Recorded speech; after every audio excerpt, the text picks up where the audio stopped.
Little child.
I got enough help out there in the hallway. He knows better. For school resource officer recognition. You know oh, I got that. Our resource officer. I'm doing good. How about you, Jack?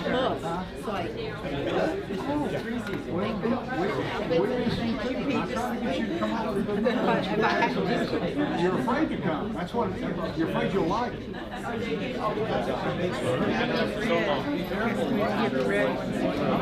Well, we'll feed you. We feed you every Sunday morning, and we'll feed you 3 Wednesdays out of the month. No, one Wednesday actually. First Wednesday. I'm glad you're here. It's good. No, I know you do. Yeah, Grady's coming back. Thank you, Jerry. Well, that's amazing. That means a lot. What are friends for? All right, I'm going to get out of here. See you guys. Good to see you, my friend. Yeah, you too. You doing all right, Jerry? Chris, you doing all right? See the little girl right there getting ready to speak here? Her clock started. I know. She only has 3 minutes. We ready down here? Y'all all good? No. I was out with her. I thought she only had 3 minutes. It's already fine. We already went. Oh.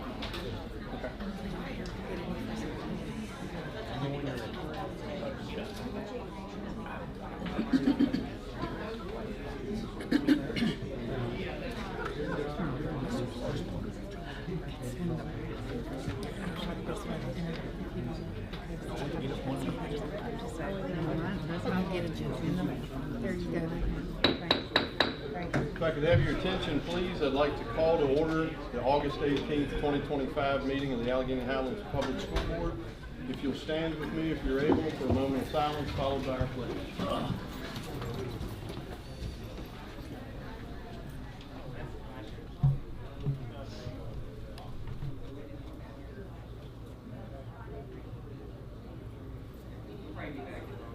And now our pledge. I pledge allegiance to the flag of the United States of America and to the republic for which it stands, one nation, under God, indivisible, with liberty and justice for all. All right. Thank you all very much for being here with us this evening. Before we get started, before I get ahead of myself, can we have a roll call, please, Mr. Willis? Mr. Eric? Yes, ma'am. Mr. Rankin? Yes, ma'am. Mr. Wilson? Yes, ma'am. Mrs. Morgan? Yes. Mrs. Wilson? Yes. Mr. Umstead? Yes. And Mr. Woodson? Yes, ma'am. Okay, I would like to announce the following additions to today's agenda. Under 2668, student recognition for community safety will be added. This item will be inserted prior to 2646. This will be our first item of the night. Under closed session, 2671, Virginia Code 2.2-3711A19, for the purpose of discussing reports or plans related to the security of school buildings or the safety of persons employed in such buildings, will be added. Virginia Code 2.2-3711A2 for the purpose of discussing matters that will involve the disclosure of information contained in scholastic or education record of student enrolled in the division will be added. And under Virginia Code 2.2-1254B1, compulsory attendance / religious exemption waiver for pupil case 2604, 2605, and 2606 and 2607 will also be discussed.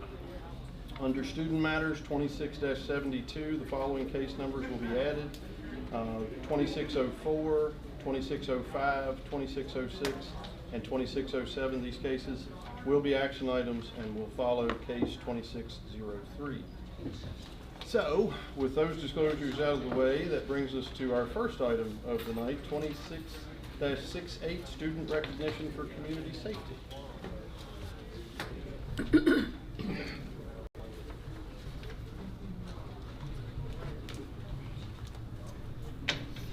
Good afternoon, Chairman Arrett, members of the board, Ms. Snead Johnson, Superintendent Halterman.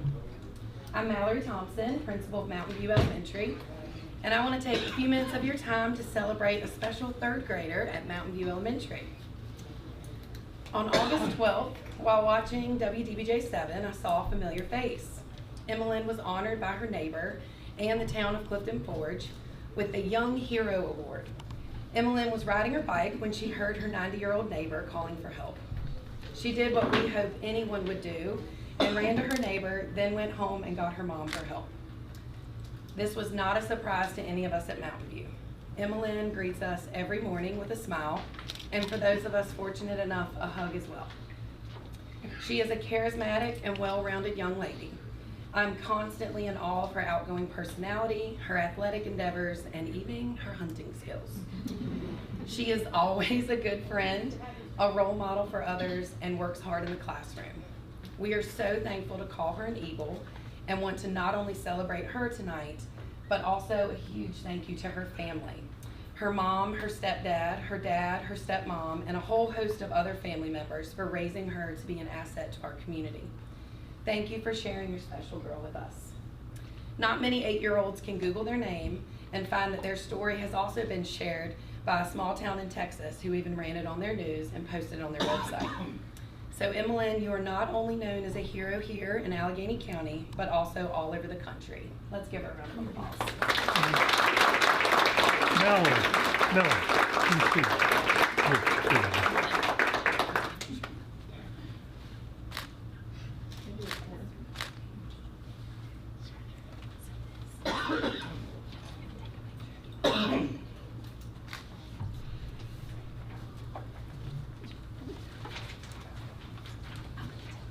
Well, thank you very much, and thank you, Emmeline. We appreciate you being here this evening. Thank you very much.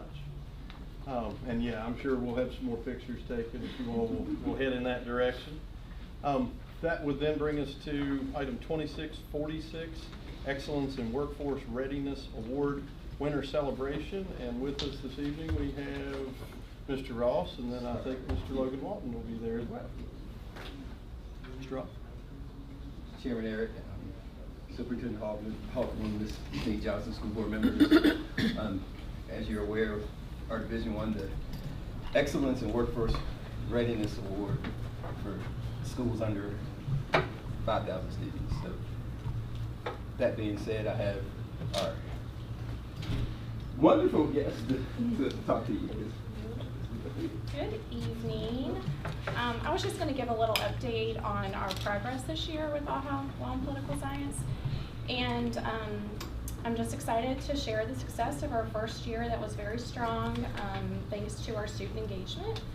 And the program offers curated co-curricular opportunities for students interested in law and political science, government, public service, and related fields. And highlights from this year included, we went to the Greenbrier to tour the bunker. Senator Chris Head came and was a guest speaker. Daley Terrell, who was an Allegheny High School graduate and was a current law student, came and spoke to our students. Zach Jacobs, he's the Assistant Secretary of Education. Terry Miller with the Federal Trade Commission and the Division of Consumer and Business Education are just a few of the highlights in our program. And we just look forward to building on this momentum in the next year and growing our student interest.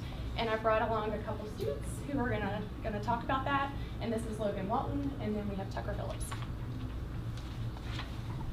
Good evening, members of the board and Superintendents Halterman and Sneed Johnson. My name is Daniel Logan Walton, and I am a junior at Allegheny High School. I'm here today to celebrate the impact that the Allegheny Highlands Advancement Law and Political Science program has had on me and my peers. An interest in law and political science is not the most common pursuit here in the Allegheny Highlands, but since the establishment of this program, I have noticed an increase in students exploring these fields. I currently serve as co-president of Allegheny High School's Youth and Government Club.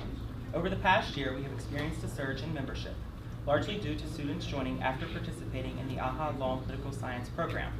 This demonstrates that the program has successfully inspired a greater number of students to aspire to make a difference in the world, and that is something we should truly appreciate. As a member of this program, I have been fortunate to connect with fellow students who share similar interests and aspirations. Together, we have learned from each other about various career paths and additional extracurricular activities. Before joining this program, I had limited knowledge of the diverse career opportunities available in the law and political science fields, especially within our Commonwealth and the Allegheny Highlands. Throughout my involvement in the program, I have attended meetings, field trips, and various activities that have broadened my understanding of potential career paths. It is easy to assume that careers in law and politics are only found in large metropolitan areas. However, these opportunities also exist right here at home. Furthermore, this program has introduced me to numerous professionals working in legal and political careers. These new connections have significantly prepared me for college and the workforce. They have been available to answer any questions I have, serving as a valuable resource that I would not have without this program. In summary, this program has allowed me to forge connections with peers who share my career goals, explore a variety of legal and political career paths, and connect with individuals who are currently working in fields I aspire to join one day. I would also like to take this opportunity to express my gratitude to Ms. Jenny Phillips for her dedication to both AHA programs. Thank you.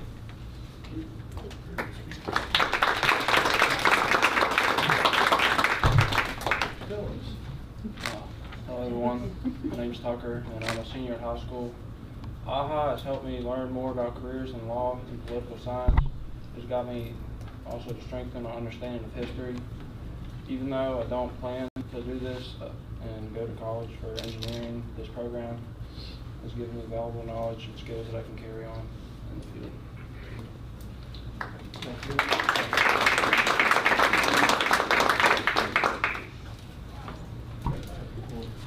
Thank you both for being here tonight and telling us a little bit about what you have going on, Mr. Ross. The FCCLA honors, basically we had students participate at the middle school level nationally. Benjamin Eggleston earned a gold medal and Jana Friedman earned a silver medal. Didn't want to hear today, but well, should we give them a round of applause? Yeah.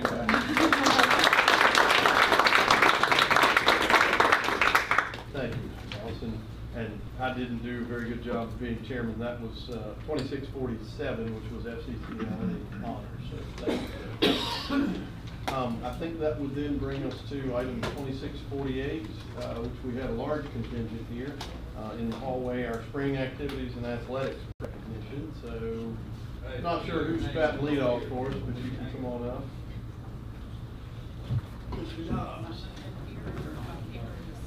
All right, we won 8 district championships in the spring, so pretty successful, if you can say, for any high school at any level.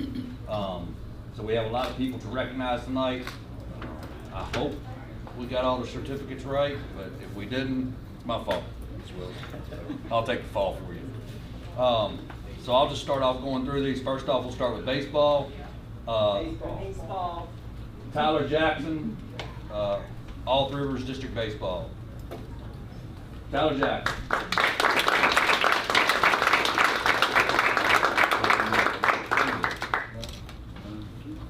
And if you guys in the groups will stick around, we'll get pictures with you. Thank you, Mr. Lisa and others. Trey Cook. Trey Cook. Trey Cook. Not here. Jalen Rather. First team baseball. All right, right, that's all for baseball, so do you want the pictures now or I just wait till? think so. Daryl, did you want? We can just get them as a group, or I can get them outside. Whatever. Let's get so they can just go on. Okay. All right. Softball, Three Rivers District Coach of the Year, Keith Morris.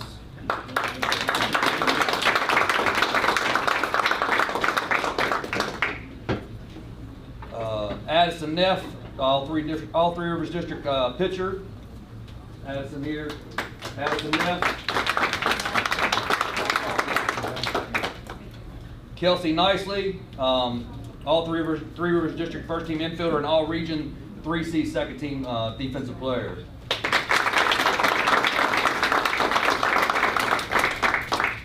Tyra Rose, all Three Rivers District softball and all region softball.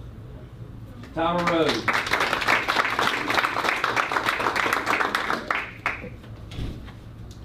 And Kaylee Nicely, all Three Rivers District and all region infielder.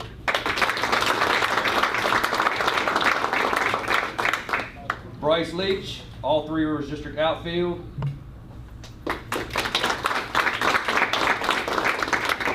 Emma Skidmore, all Three Rivers District first team pitcher and all Three Rivers 3C second team pitcher.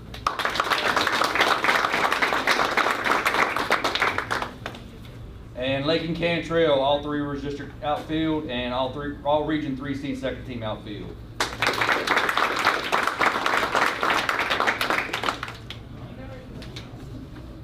All right, moving on to girls soccer. Gracie Stoll. Gracie here. Gracie Stoll.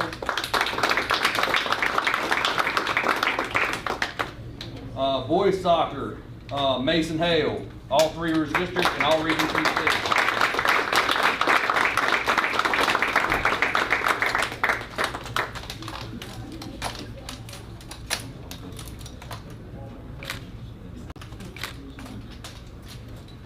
And I did forget these certificates.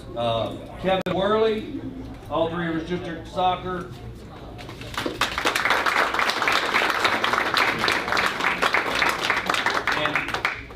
And Brendan Seckner, all Three Rivers District soccer.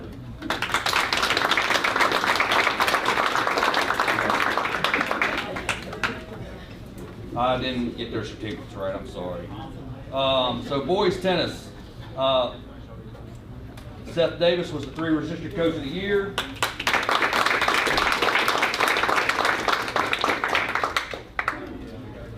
Track, Three Rivers District Coach of the Year, Jeremy Bartley.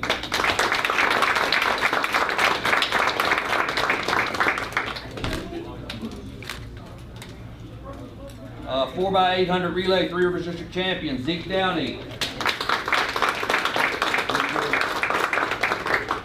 Nolan Nicely. Taisha Smith, second in the long jump, second in the high jump, second in 4x400 relay, Three Rivers District.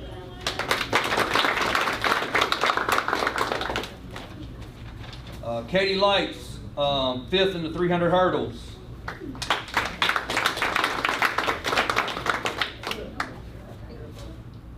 Aline Heck, high jump in the Three Rivers District and sixth in the 100 hurdles for Three Rivers District.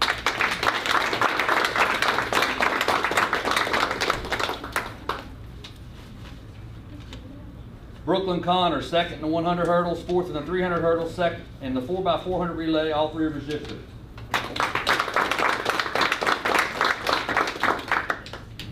Isaac Bennett, sixth in the 3200 for Three Rivers District and a member of the 4x800 boys relay team in the Three Rivers District. He served his country. Faith Barron, 4x800 relay region 3C champion member, second in the 3200 Three Rivers District and a 4x800 Three Rivers District champion.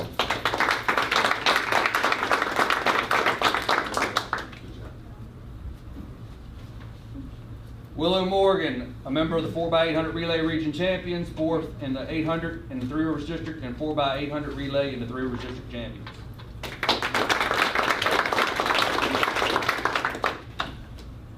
Maggie Hensley, a member of the 4x800 relay region 3C champions, a member of the 4x800 region or Three Rivers District champions, and second in 800 and fourth in the 1600 in the Three Rivers District.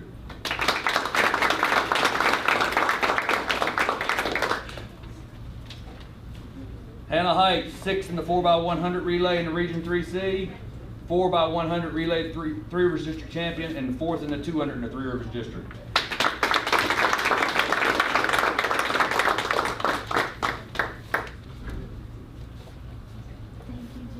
Jalen Robertson, 6th in the 4x100 relay Region 3C, 4x100 Region relay Three Rivers District champions, and the 4th in the 100 and the 3rd in the triple jump in the Three Rivers District champions.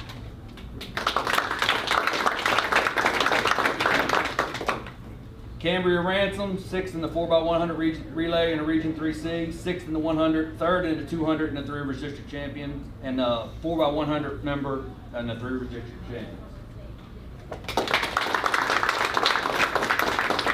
Kara Hyder, 3rd in the 100 dash, 6th in the 4x100 relay in the Region 3C, the 100 dash and the 200 and the 4x100 relay members in the Three Rivers District champions. James Ross, 4th in the 4x400 relay in the Region 3C, 3rd in the 4x400 relay and the 4x800 relay Three Rivers District champions.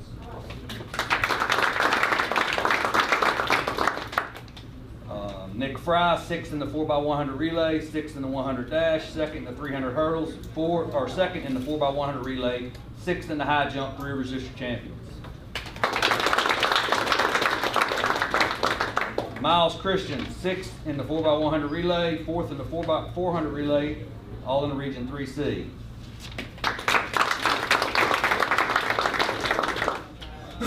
Buddy White, 6th in the 4x100 relay in the Region 3C, 2nd in the 4x100 relay Three Rivers District champions. Des Jordan, 4th in the 110 hurdles, 6th in the 4x100 relay in the Region 3C, 110 hurdles in the was the Three Rivers District champion, 3rd in the 300 hurdles, 4th in the triple jump, 2nd in the 4x100 relay in the Three Rivers District. Evan Bishop, 6th in the 800 meter, 4th in the 4x400 relay in the Region 3C, 3rd in the 800, 5th in the 1600, 3rd in the 4x400 relay in the Three Rivers District.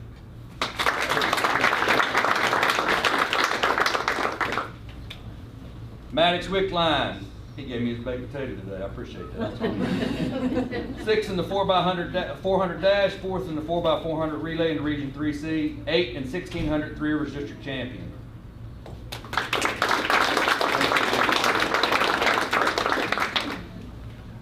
Xavier Hazlett, 4th in the high jump for the state, 2nd in the high jump for Region 3C.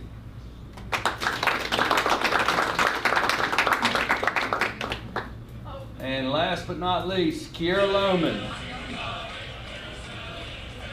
1st all Three Rivers District, 1st all Region 3C, and 1st all state, 3,200 meter state champion. All region third in the 1,600 meter region champion in the 4x800 relay members. All district champion in the 1,600, 800, and 4x800 relay team. Kiera Lohman.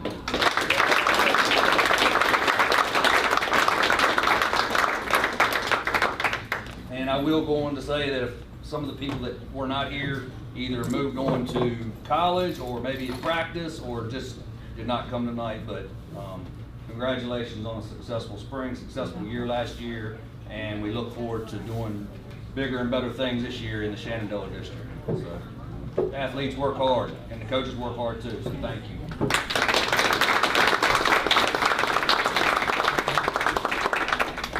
All right, well, thank you, Mr. Dobbs.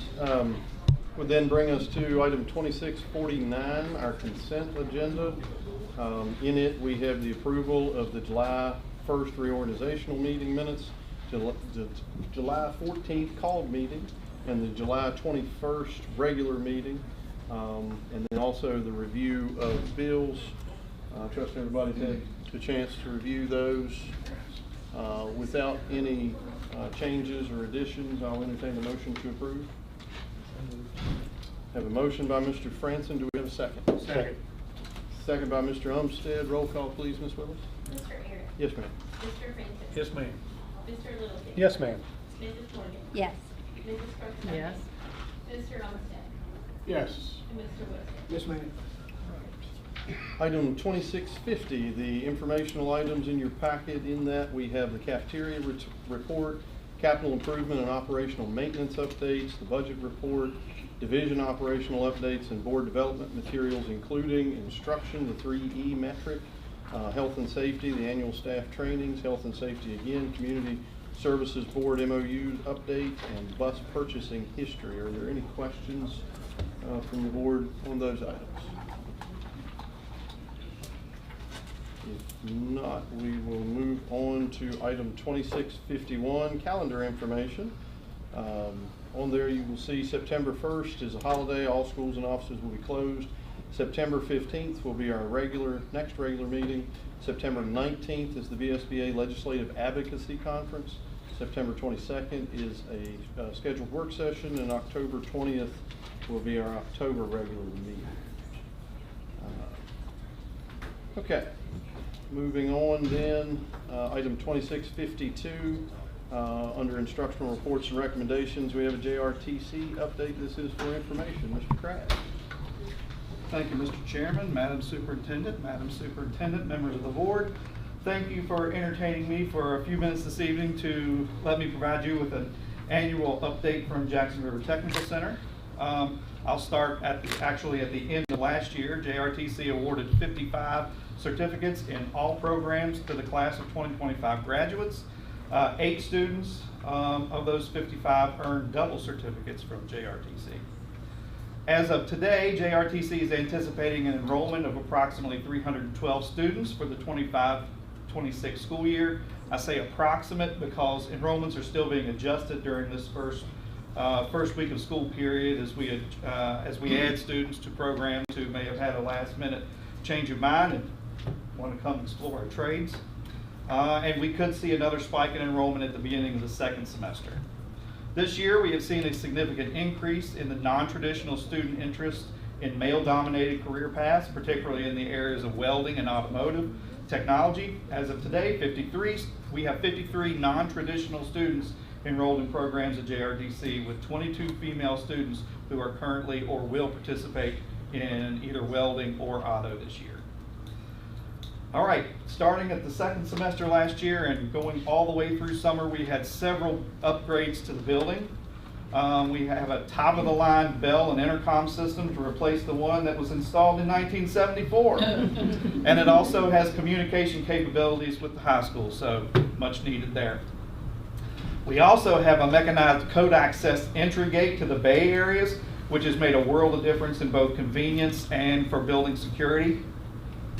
A set of double doors were put into the lobby to separate the lobby from the classrooms and the shop and the lab areas, which completely cuts off direct access to the academic wings from the front entrance for anybody wishing to enter JRTC for nefarious reasons, although I don't know why anybody would want to come into a technical center for nefarious reasons.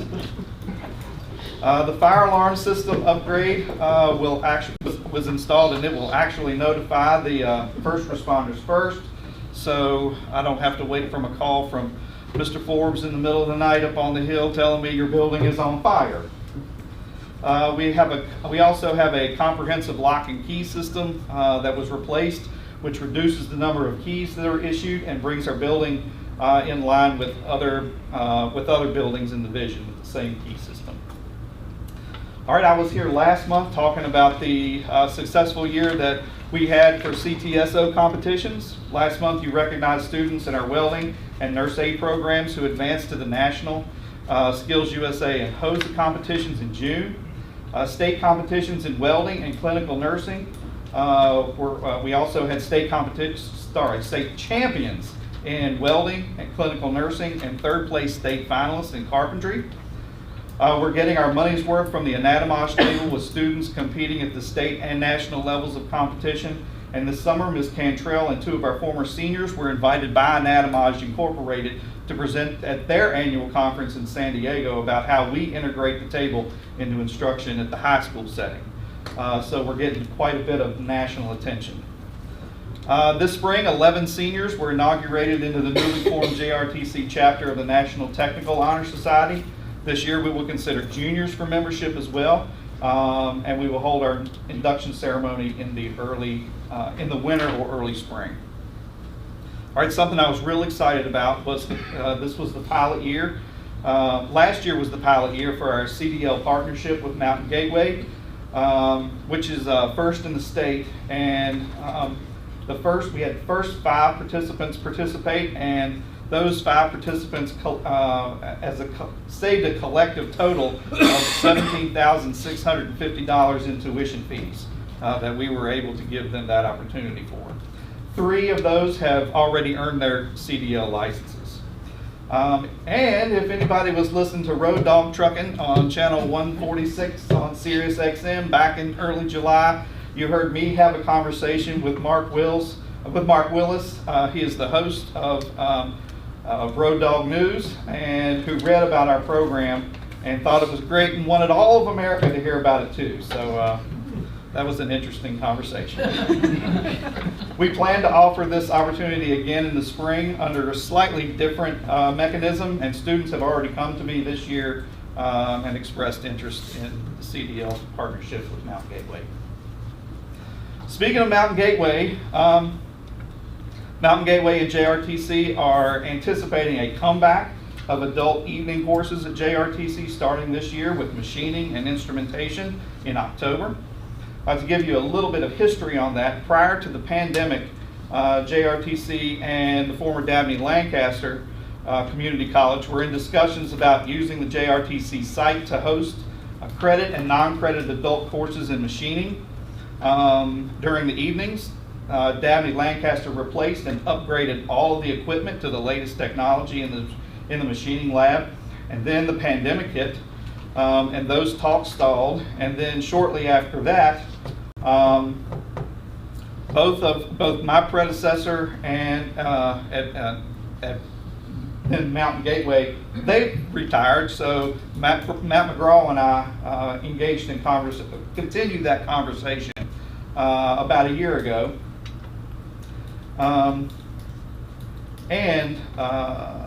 We're on track to have the adult program kick off in October with JRTC serving as the host site, with JRTC teacher Joe Mays serving in the capacity as Mountain Gateway adjunct instructor for the program. If all the stars align, this could easily lead to the revival of the JRTC machining program for students in grades 10 through 12, maybe as soon as next fall. But that program has been on hiatus for the last 25 years. And I'm hopeful that this is going to lead to more adult evening classes operated through Mountain Gateway with JRTC as the host site and JRTC faculty serving as instructors. So it's a great opportunity. I'm almost done. That was it, but news since you've gotten your board memo for this meeting. Joe Mays was recently granted an endorsement from the Virginia Department of Education to officially teach our drafting courses, which I told you about last year. That was the last hurdle that we had to jump through to implement the program. So fingers crossed, starting next year, we hope to welcome our first year of drafting 1 students, while we will continue the drawing and design courses for the following 2 years while we fully transition over. And I'm also putting in a plug for anybody listening out there in Uncle Jerry land, that our early childhood education program still has spots for 3 and 4 year olds. They have to be 3 by Labor Day and not yet old enough for kindergarten. It's 3 days a week, $5 per day, and culinary arts provides lunch every day. And last thing, there has been a need for additional funding allocated to JRTC in the next budget cycle in order to keep people in programs around. And I'll be resubmitting those requests and asking for those to be considered for inclusion in next year's budget. All right, I'm done, and I'll offer you the opportunity to ask me any questions that you have. Sure. Any questions? Yeah, I have one. That's the most I've ever heard you talk. How close is the capacity of high school kids? How much room do you have left? Could you take another 200 kids? It is possible, yes, we could take another 200 kids. Because I think vocational education is the way to go at this time point in life. Especially when you don't have to get out of college with a $100,000 debt.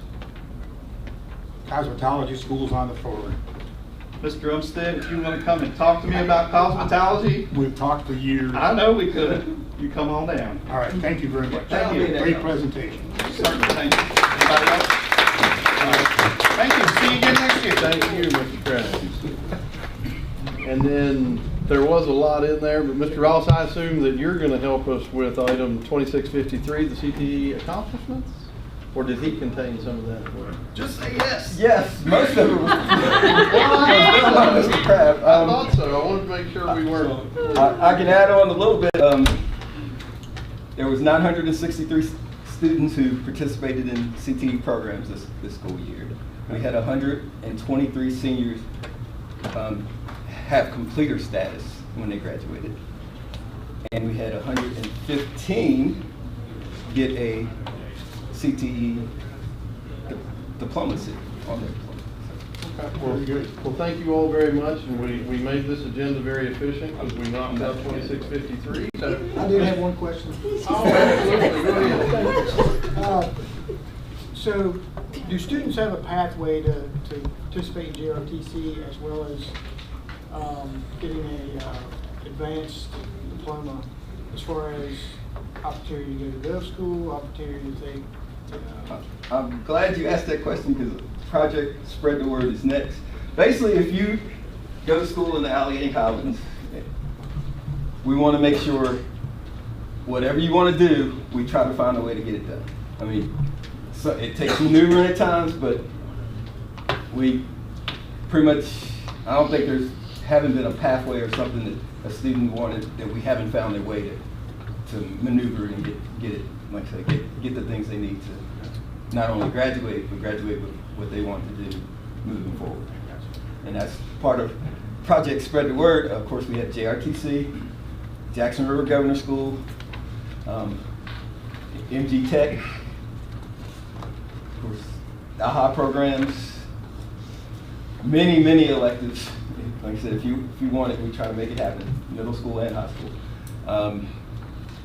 Work-based learning experiences. Oh, I did forget to mention, what was the number? We had 151 seniors participate in learning service projects this school year as well, and that was something new we added. Is that on or off campus? Both. This project, both are off campus too. So it's kind of like basically, we made it part of government classes. So with any of these technical courses, do we have any agreements with any outside businesses to offer like pseudo internships? Or? That's part of the work-based learning. Right now it's more internships, but we're trying to get apprenticeships. But of course, that's down the road. Yeah, and that's Mr. Bradley. Yes. Is in charge of the work. Yeah. Okay, Mr. Ross, I'm sorry, is there any other questions for any of the CTE center things? Okay. Are you prepared to tell us about Project Return? Project Return is part of our alternative school funding. Part of that process is I have to have the board approve that we can take their funding, so I'm asking that tonight. Like I said, it's for alternative education. Okay, and yeah, this is item 2654. Consider approval of Project Return. It is an action item, so we did have information in our packets. Anybody have any questions? Where's the funding come from? Why would we ever turn it down? That is a good question that I don't actually know the answer to. I was going to say, we've never turned it down. And I never asked where it come from. From the state in particular? It's a consortium of several divisions that get funding for it. And we put it to good use, right? Oh, absolutely. I don't have that. So I'm sorry, the return is not an acronym, but it's returning them to the regular classroom. Is that the goal, the objective? Yeah, well, probably, yeah, it's the goal is to get whatever they need so they can graduate, if it's back to the classroom or on into society. Any other questions for Mr. Ross about Project Return? If not, I'll entertain a motion for approval. So moved. Have a motion by Mr. Olmsted. Do we have a second? Second. Second by Ms. Morgan. Roll call, please, Ms. Rose. Mr. Eric. Yes, ma'am. Mr. Franklin. Yes, ma'am. Mr. Littleton. Yes, ma'am. Mrs. Morgan. Yes. Mrs. Rosa. Yes, ma'am. Mr. Olmsted. The easiest yes I've ever gave. Mr. Whitten. Yes, ma'am. Thank you. All right. Now, Mr. Ross, you may not be done. Item 2655 is Project Spread the Word. Is there anything more that you'd like to add about Project Spread the Word, sir? Not at this point. I think I kind of encompassed that with others. Nobody had any other questions about Spread the Word for Mr. Ross? All right. All right. Well, thank you very much, sir. That would then bring us to item 2656, the revised special education procedures manual. This is for information. Good morning, good afternoon. Whatever time it is, yes, ma'am. Members of the board and Superintendent Halterman, on behalf of Mrs. Stanton and myself, our special education Section 504 procedural manual has been updated. A hard copy is available for staff members that want a hard copy. An electronic copy is available, and if any board member would like a hard copy, we can make that happen. This is just for information tonight. Thank you. Ms. Lee Johnson, do we have any questions for Ms. Lee Johnson about this item? I'd like to have a copy of it, if you wouldn't mind. Okay. Is this available on the board webpage or? I'm not sure if it's on the board website, but we can make sure it is. If you do that, I just would like a link, but if not, Okay. I'd like a hard copy. If you could just email us all a link, that would be I can great. email a link to everyone. That'd probably be simple. Yeah. Thank you. I'd like a hard copy, please. All right. Thank you all. Thank you, Ms. Lee Johnson. That would then bring us under administrative reports and recommendations, item 2657, comprehensive planning update. This is for information. Chairman Eric, members of the board, this is the beginning of our comprehensive plan update, which we do at least every 2 years. It is a little bit confusing because we have several plans we work with and they all use overlapping names and acronyms. So we have our strategic plan that's in the update process, our comprehensive plan that is in the update process, and our capital improvement plan, which we just finished updating. So the comprehensive plan, the key piece is it will take us until about January 2026 to have that fully updated. Part of that is related to incoming data, right? So we want to make sure we have the best data in that plan to get the best outcome from that plan.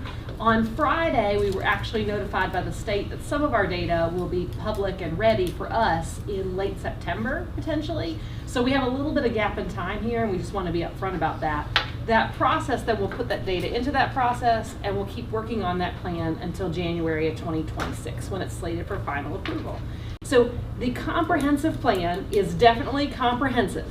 It is a long plan. It includes all kinds of information about all kinds of division functions. So it does take us a while to work through it. Whereas your strategic plan is a little cleaner, if you will. It's a little easier to follow. And your capital improvement plan is strictly about capital. So happy to entertain questions about that, but probably the most important part is that there is a timeline included in this item. So for members of the public, that's that blue link with timeline there from our website. And everything we have proposed is in accordance with our policy AF, which is the relevant policy here.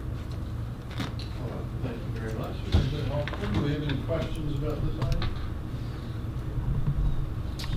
All right, moving on then to item 2658, consider general education bus budget. This is for action. Ms.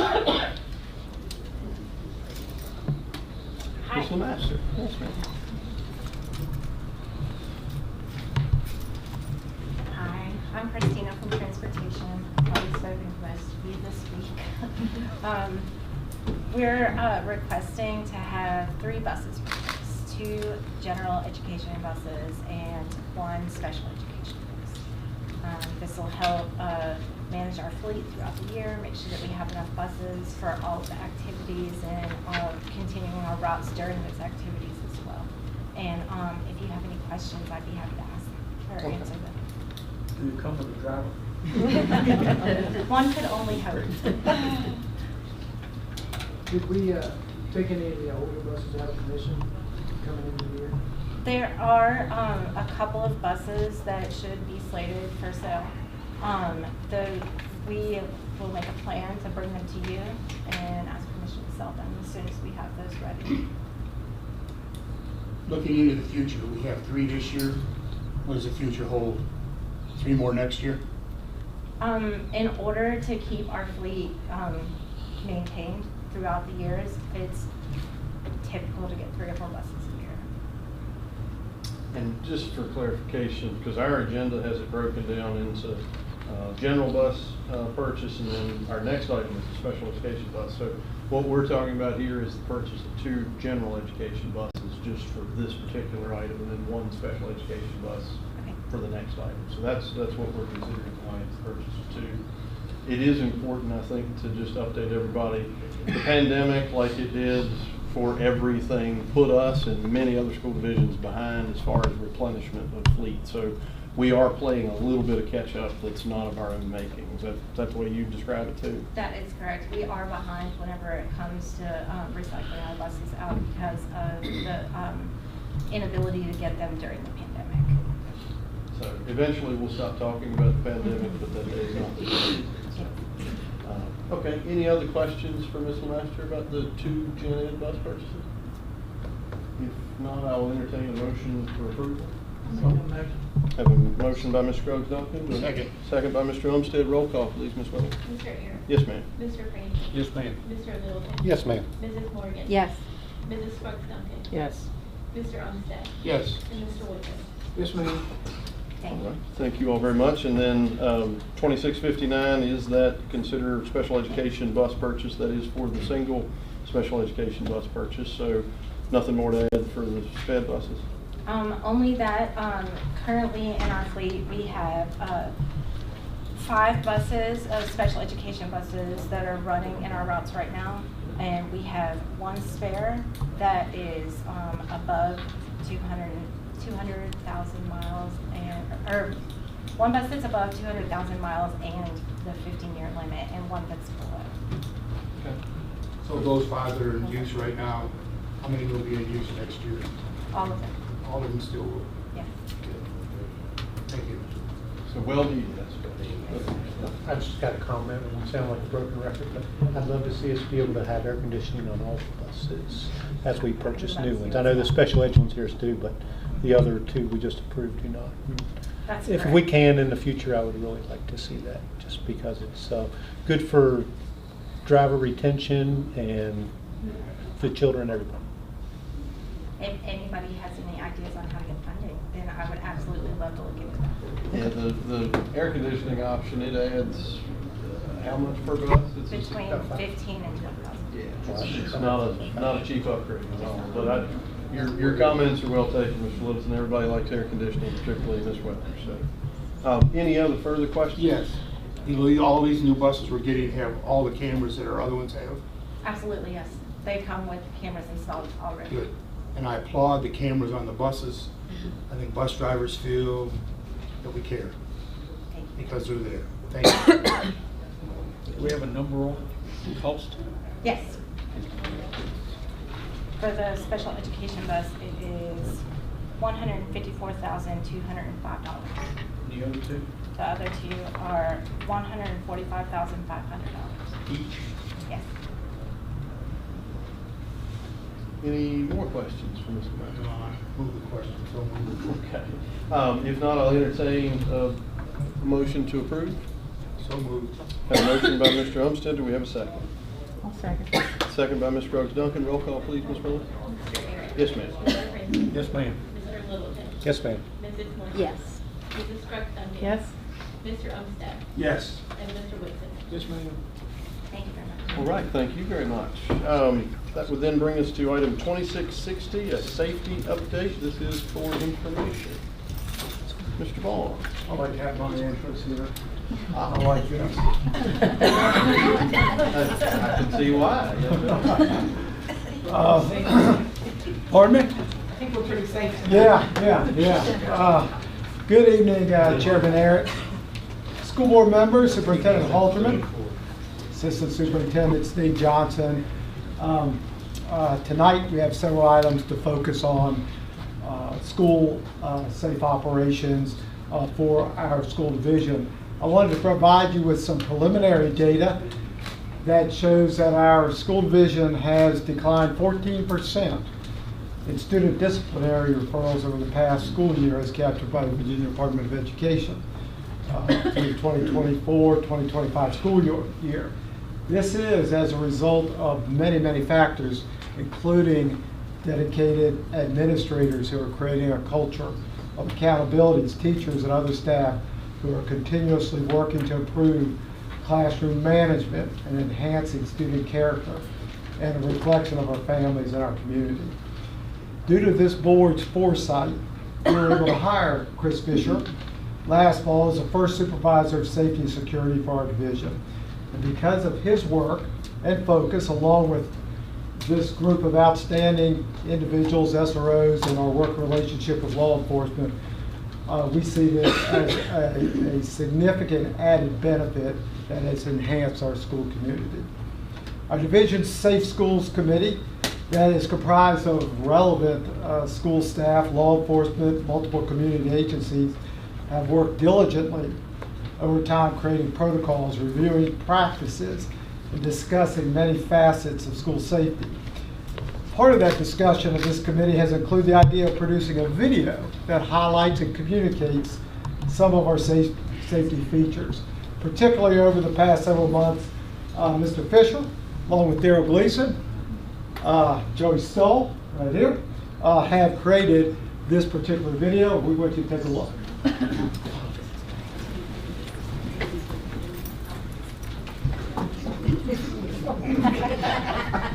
Supervisor Safety and Security for Allegheny Highlands Public Schools.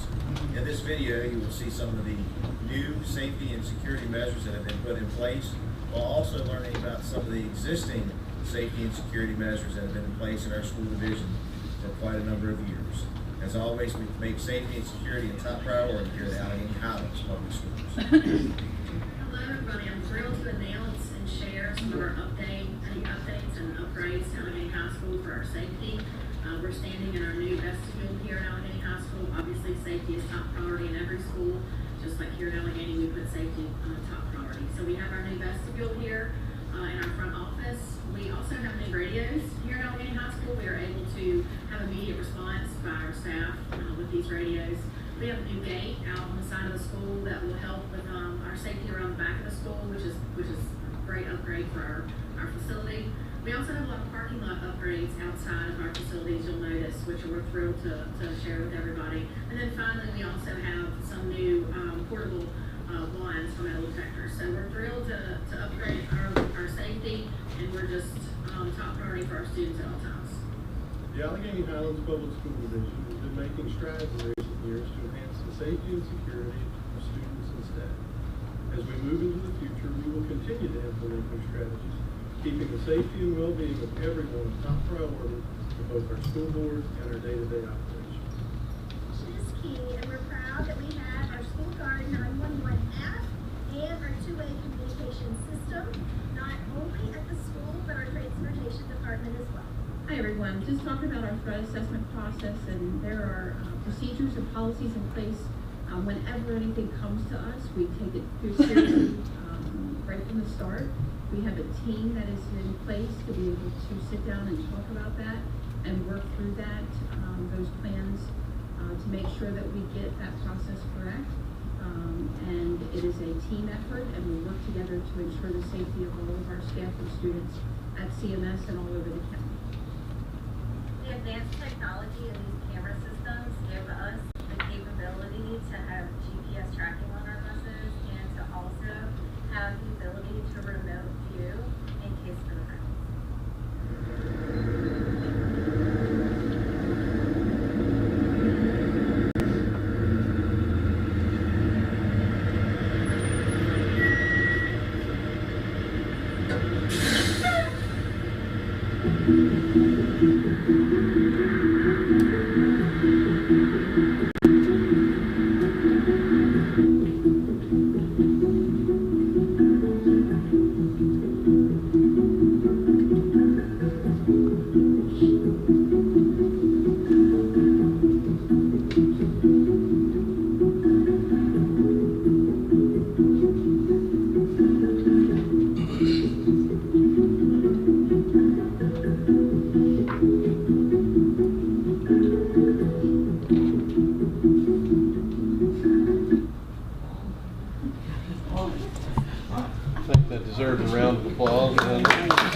school board, Superintendent Halton, Superintendent Mrs. Steve Johnson, to our staff, everyone here tonight, our guests. Chris Fisher here, just to do a couple of things. I want to update you on some things that we've worked on. I did present one packet that I gave to Mr. Woodson, if you looked at it. That's just to kind of give you an idea of some of the vestibule updates that we have done for our school division. But I wanted to start tonight, before we get to these folks here behind me and recognize our SROs. I just want to say that 10 months ago, I came into this job in October 21st, actually was the first day. And, I met with all of our administrators from each school, and we developed a plan, Mr. Vaughn and I, and we developed a plan as well with the administrators to hear concerns, where we thought we were a little weak, where we thought we were strong. And so we put things together in a packet. And then we received a grant from the Virginia Department of Education, which was a healthy grant to help fund a lot of these projects. Not all of the projects were funded with a grant, but a good number of them were. And so I want to highlight some of the grant projects that were done, as well as some of the other projects that we completed with some other funding that was found to be made available. And so I'm going to go through those real quick, just to let you know. One of the first things, we increased two-way radio traffic per campus. We got more radios on our campus, and we had a Harris brand radio. They're very expensive now, they're about $3,500 a piece. So we found a way for our cheaper Kenwood radios that will communicate with them, and we're going to continue to upgrade those in the future as well. Obviously, the vestibules in each building is a waiting area to keep guests in a confined location. It's not that we're trying to keep good people out, it's just control. Who's in our buildings? They have a designated area to go to, and if they have an appointment with the principal, they can wait in that area. If the child's to be checked out of school, they stay in that area, and then the child is brought to them. And honestly, I had a grandparent reach out to me on Friday. She said she loved going into the school office. She misses that, but she really liked the idea of the vestibule. She knew what her role was when she got there and what her boundaries were. So, also, I want to say something about these bus cameras. I want to say kudos and hats off to Christina Lemaster for that. That was her project. She really hit a home run with it to make our cameras state-of-the-art on these buses. And yes, it was an expensive project, but I know that she is proud to say, and even these new buses that will come will be all configured together. Even our transportation vans have these cameras on, so that's amazing. So I wanted to thank her for that. We increased camera coverage and made updates to our security cameras. We've increased key fob access points. Each school also has the Garrett metal detector wands now in the event that we need to use those for scanning, so every school has those as well. Traffic gates were installed at Allegheny High School as well as Jeter Watson. And I apologize, we've had some technical difficulties, but hopefully by Wednesday we'll have everything online and running with those. We have a lot of complaints about traffic behind the high school, and so that's why that gate was installed. We installed a new security gate fence at JRTC, where the shop areas are. We had two metal gates previous to that, and we also we put in a sliding security gate with new fencing as well. So it really increased the security around the side of the building there for Mr. Kraft's campus here at JRTC. We've implemented some new parking and safety measures at Allegheny High School. We did run into a couple roadblocks with that, but again, we will get there. It just takes time and patience and finances as well. We installed protective window and door film on some of our campuses here in the Allegheny Highlands Public School Division.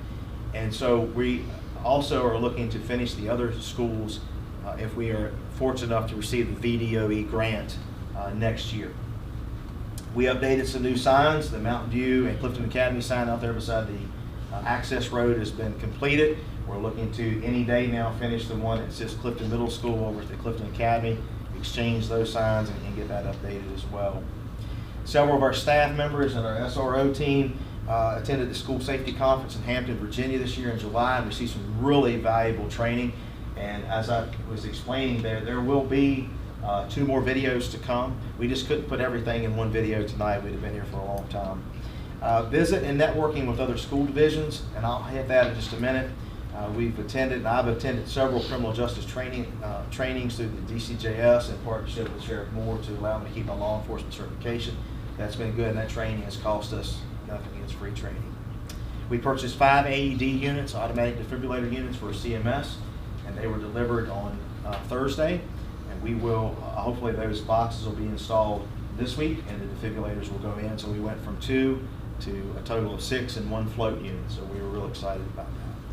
We've updated our monthly safety checklist here that we have to do every month as a school division that's required. Updated our crisis plans you all have seen in your packet. Increased the number of key fobs for area first responders. We wanted to make sure that our first responders could get into the building in the event of an emergency. And that's also including our Knox box units and those things as well. Continue local networking with more reunification sites. Mr. Vaughn and I have a meeting next week actually a meeting next week and then one next month to give us some more potential places that we could go if we had to in the event of an emergency, especially for reunification. Purchased again more signings. We did some doorbell systems for the shop areas at Allegheny High School. We've maintained good working relationships with all these folks here for local law enforcement and our first responders. Safe School Committee continues to be quarterly, which is very important. And Mr. Umstead, you attended that one last week. That was a very productive meeting as well. We just applied for a grant for the Virginia Department of Education for $249,700. Keep your fingers crossed. It is a matching grant. We have to come up with 25% of whatever is allocated to us. But we can still do a lot with that kind of funding. So we keep our fingers crossed on that. We will continue to make upgrades in different places. We need to get some speed bumps put in some places, some other little things. And I may have not highlighted quite everything, but I do want to publicly thank a few folks. Lieutenant Hicks with the Botetourt Sheriff's Office, he's always opened his door to James River High School. I've been over there a couple times to see him. Chris Perkins and Mr. Dudley over at Roanoke City Public Schools have been instrumental in helping. If I ever have a question, concern, we call and they answer right away. And also I need to thank Mr. Drew Eames from Madison County Public Schools up in the Valley. Visited him and talked with him several times. He has the same job role as I have. I want to thank Shane Reedy and the maintenance team. They work really hard. I think I've given Shane a lot of headaches over the last 10 months. But I do want to say thanks to that. And I want to thank all of our staff in the school division, the teachers, the administrators. I know that some of the changes that we made were not always easy to start doing right away. But I think once we start doing these things and we realize how important it is, that we will be a much safer and better school division. I want to thank you all as a school board as well for standing behind these measures, and I want to thank the finance department, Teresa, and the team in there, because I think they kind of shut and locked the door when they see me coming every day. I want to thank the parents and our community. I want to work together. It's important, very important. And then Joey and Daryl, we had a good time making this video series. I want to thank them. And we've had some hiccups, but we're well on our way. We also have had some intercom installations. Forgot about those. And a couple things: lock classrooms, shut the door, keep them locked. If you see something, you hear something, say something. It's that important. And if I missed anybody to thank tonight, I am truly sorry. But we are very excited for what's to come. And before I introduce these guys, I want to take you back to the year being 1998. This year I graduated high school, as did Danielle.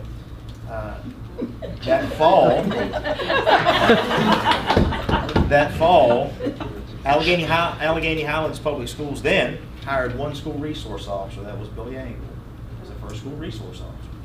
And then when the former CMS in Mountain View opened, that was Walter Nicely was the first resource officer, and that was in 2001. So tonight, I'm going to move on, but I want to say what a blessing we have, to say the least. And it would be a minimal thing to say, as a working relationship that we have with all these folks. And I mean that. I spent 18 years of my life in the schools, amongst other roles at the sheriff's office. And what they do is very important. And the commitment that they give is just second. They love the kids, they work well with the staff, they're readily available, and they participate, and they know what's going on in their buildings. And they constantly call if there's an issue, something that needs to be fixed right away, a camera or a door today needed to be fixed. You know, they're calling and telling us what's going on. And so, in partnership with Covington Police and the Allegheny County Sheriff's Office, I'm going to turn this over to Sheriff Kyle Moore of the Allegheny County Sheriff's Office, and also Chief Christopher Smith with the Covington Police Department. He's going to introduce you all to your SROs and let you answer any questions that you all may have. But again, partnership is important. See something, hear something, say something, and then I'll come back if you have any questions. Thank you, Mr. Yes, thank you all. Thanks, Chris.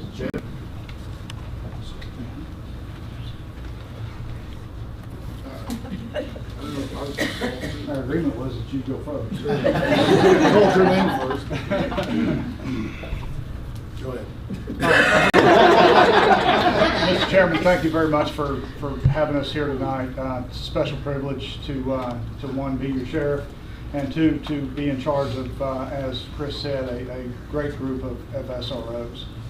They do a fantastic job day to day. They are often unappreciated, if you will, by me, because I don't ever get to see them very much. They're in the school, they're doing their thing, and I'm usually behind a computer taking care of other things. But I do know that they do a wonderful job. One person that wasn't mentioned is Lieutenant Phillips. He is my administrative commander, and he basically oversees the school resource officer program, among many other things that I have him do. But he does a wonderful job in staying in contact with them, visiting the schools, making sure that they have everything they need to do their job. And I just want to say one thing real quick. Resource officers are much more than a police officer. A lot of people see them and you think there's another cop, there's another deputy. They're a whole lot more than that.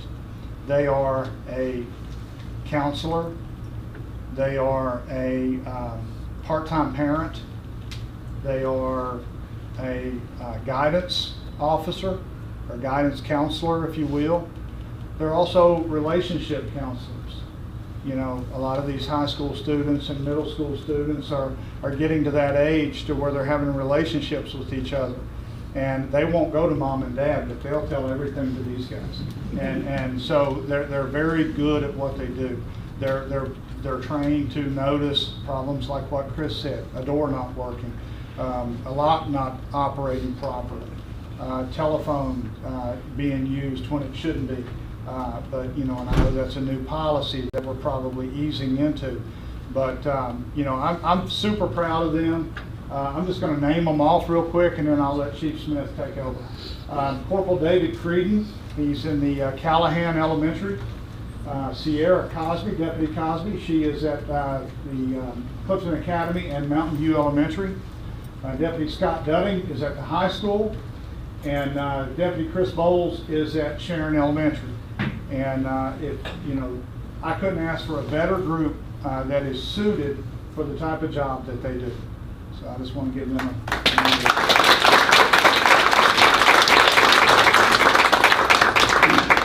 All right, I appreciate your time tonight. It's a little bit different in the city of Covington.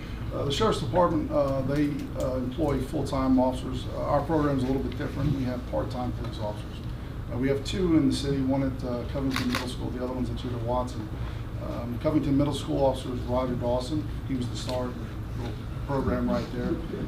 But he couldn't make it tonight. He does have another job that he had to go to. The other officer that I had is Officer Mike Browning. Mike came from the state police, retired several years back, and I was able to recruit him as one of our school resource officers.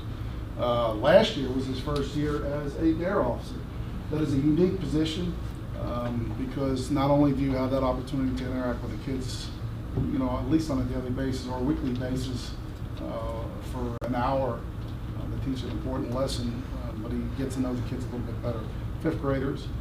But we've been really grateful that we got Mike to join our team. It's important because, one thing that I realized, and I was an SRO from 07, 09, both at Judah Watson and at the high school when it was Covington High School, was it's changed a lot from the time when I was in the schools. And one thing about law enforcement, it's changed in itself completely in the last 20 years. We're more of a community partnership, and each one of these schools is a community in itself. And having that officer represent not only the police department, but also representing the city or the county is crucial for us because we're always trying to build that relationship. And this is one of the programs that allows us to do that. That SRO is there not only for the students, but for the teachers. It's a resource to ask whatever information they think is important. And without that particular program, who knows where we possibly could be. One of the things that I'd like to mention is, all the wonderful brands. We try to assist as much as we can in the city. One of the things that we were able to do last year was I do other things other than law enforcement. Emergency management is one of the programs that we had. I get a grant every year. One of the things that I have to do is replace those radios, those expensive Harris radios. So this last year, I was able to basically purchase 5 new radios for our rescue squad. And I took the older ones and gave them to Junior Watson. Hopefully this year, I'll be able to do that with Covington Middle School. Because that is an important key. They do have access to the channels that we have. And hopefully eventually the school system won't have. Where's one of the SROs? He's got a radio sitting on his chest. He's got another one on his hip. You know, that's redundant. You should have one radio. Same radio that all the teachers have as well. So I know those radios are expensive, but it is important to get those in the hands of the right people in each one of the schools. So that's what we're trying to do. And hopefully this year we can do the same thing. Appreciate it. Yes, sir. I just wanted to say, I can't believe it's been 10 months since me and Chris broke up. Sheriff, Chief, all the SROs, thank you all very much for being here. It's something that we've talked about in this boardroom before, but in the Allegheny Highlands, we're very blessed, I think, because Chris was talking about sort of the history, and in some communities, SRO and police presence in the schools is contentious, but that's never been the case here. So in case you all haven't felt this way all the time, your work is very much appreciated, so thank you very much. Thank you. Thank you, guys. Let's give them another round.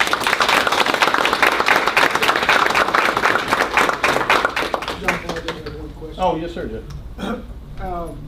Is there any way we could get together a list from both groups around what it would cost if we did upgrade and go to the newer radios like now? I think any day that we wait is a bit of a risk. I mean, but could that be pulled together so that we could hear that number? So we need to do some review. Right now, I did purchase some of the Kenwoods to get us through. I'm going to guess anywhere from $200,000 to $300,000. Piece or? No, a group, yeah. But no, so, well, and it would depend on how many people we're going to carry the radio to. There's a lot of factors in that. These radios that Chief Smith's talking about, they actually aren't making those anymore, and I think the cost on the newer ones is about $3,500 a piece. And then the base station, no? No, they have a cheaper version of the newer ones. Well, Mr. Fitz's group at the county said that's what we were about looking at. Now the base stations were a little more. I was quoted a price of about $6,000. So that's about $3,500. I'd just like to know what the all-encompassing number would be. If we went ahead and did it now. I would just say 200,000. And then I'm not sure, Mr. Fisher, you can fill us in, but I know just from being related to some first responders and things, like the radio communication just with fire departments and things is, in our neck of the woods, it's never as good as we want it to be, and I don't know what sort of technical challenges we would all have with that. Actually, we have a pretty good radio system now. We can cover about 95% of the county, and our school buses can as well. It's been tested for schools. Yeah. And well, that would just be my other thing. I just know that we do have some limitations technologically or just geographically, or at least traditionally. That's good news if we've made good progress on that. I still hear some of the complaints from time to time, but no, I would echo what Mr. Woodson said. I mean, I think this board, without speaking for everybody, I think we'd always be interested in as much. If we have redundancy, and that can cost time, I think is what I was hearing. Well, just real clear to understand how the radio system works, we piggyback off of Rockbridge. So here in the near future, Craig County will get the same radio system. Essentially, they're going to piggyback off of us or Rockbridge County. So all that does is just expand. I can go to Roanoke and still hear my radio. That's how effective this radio system is. So you guys, and at least the school buses, and anybody that has at least the Harris or a P, it's called P25 radio, will have that capability. Literally, if Ms. Halterman's in Roanoke, and for whatever reason she wants to listen on what's going on with the buses, once Craig County gets on board, she'll be able to hear pretty much whatever she wants. So just to give you an idea. That's why they're so expensive. Yep. Any other questions? All right, and the last thing I have tonight is an action item. Virginia Code 22-1-279.8 requires that you all approve our school crisis plans. This has to be done through DCJS.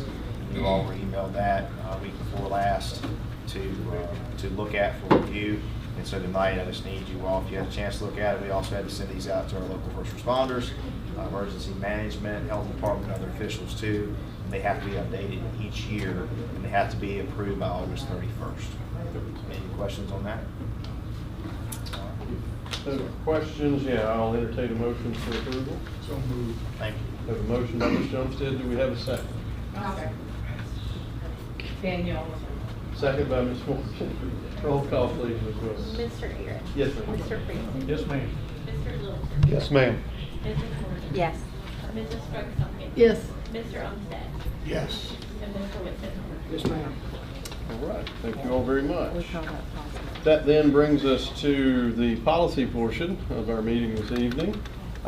First among those is item 26-63, consider approval of policy BBBP, student representative to the school board. This is for action. Chairman Aaron, members of the board, I'm going to help this part of the conversation get started. I will say Chief Smith is correct, though. I once had one of the radios in my car, went to a meeting in Roanoke, and it talked to me and scared me half to death. So it is a great system, and we appreciate all your support for safety there. This item is about the approval of policy BBBB, which is the student representative to the school board policy.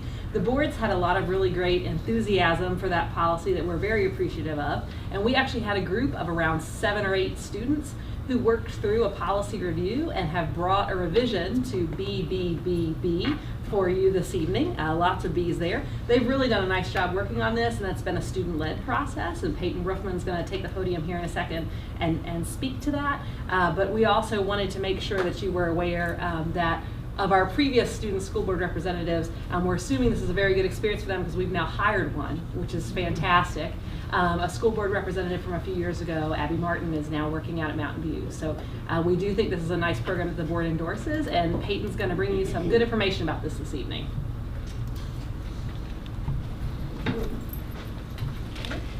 Good evening, Chairman Arrett, Board, Ms. Nee Johnson, and Ms. Halterman. I'm Peyton Brookman, and I'm a senior at Allegheny High School. At the end of the previous school year, I was appointed by Ms. Halterman and Ms. Phillips on a student-led policy. With this, it led us to formulate a group of optimistic students who were eager to review policies from across the Commonwealth of Virginia and to formulate one of our own.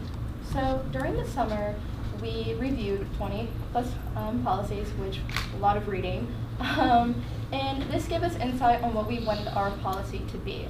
The main objective of our policy is inclusivity and diversity, main objectives. So with this, we wanted to implement a rotation of student representatives rather than just having one. Previous years there was just one student representative, and which that is nice. We want to have input from multiple different students. So with the diversity aspect, we wanted these students, we didn't want to conform to a certain crowd of specific students. We wanted students who participate, say, in athletics, students who are part of the JRTC, students who have different career pathways for the future, say if you're going into the healthcare profession, say if you're going to education, or if you're interested in law and politics. So we want to really emphasize on diversity, and I think this is a wonderful opportunity for these students. Well, I'll get to that actually later.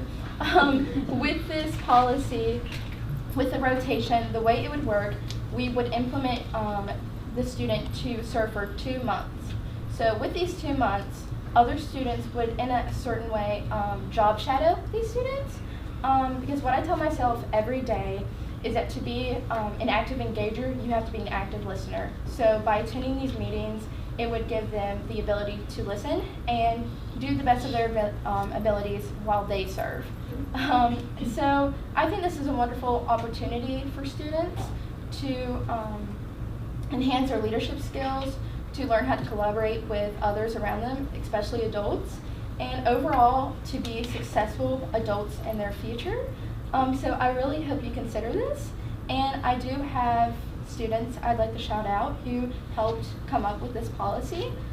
So I have myself, and then Paisley Brooks, Elijah Halterman, Megan Powell, Emma Skidmore, Emma Stahl, Gracie Stahl, and Logan Walton. And as a reminder, students also participate as part of the following school division and school groups and committees. So you have the Student Advisory Committee and the Superintendent, Principal Advisory Committee to the high school principal, Career and Technical Education Advisory Committee, and high school class officers.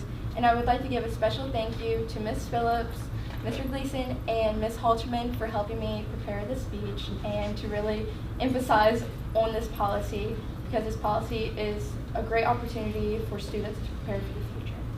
Thank you for having me up here. Are there any questions? Any questions from the board?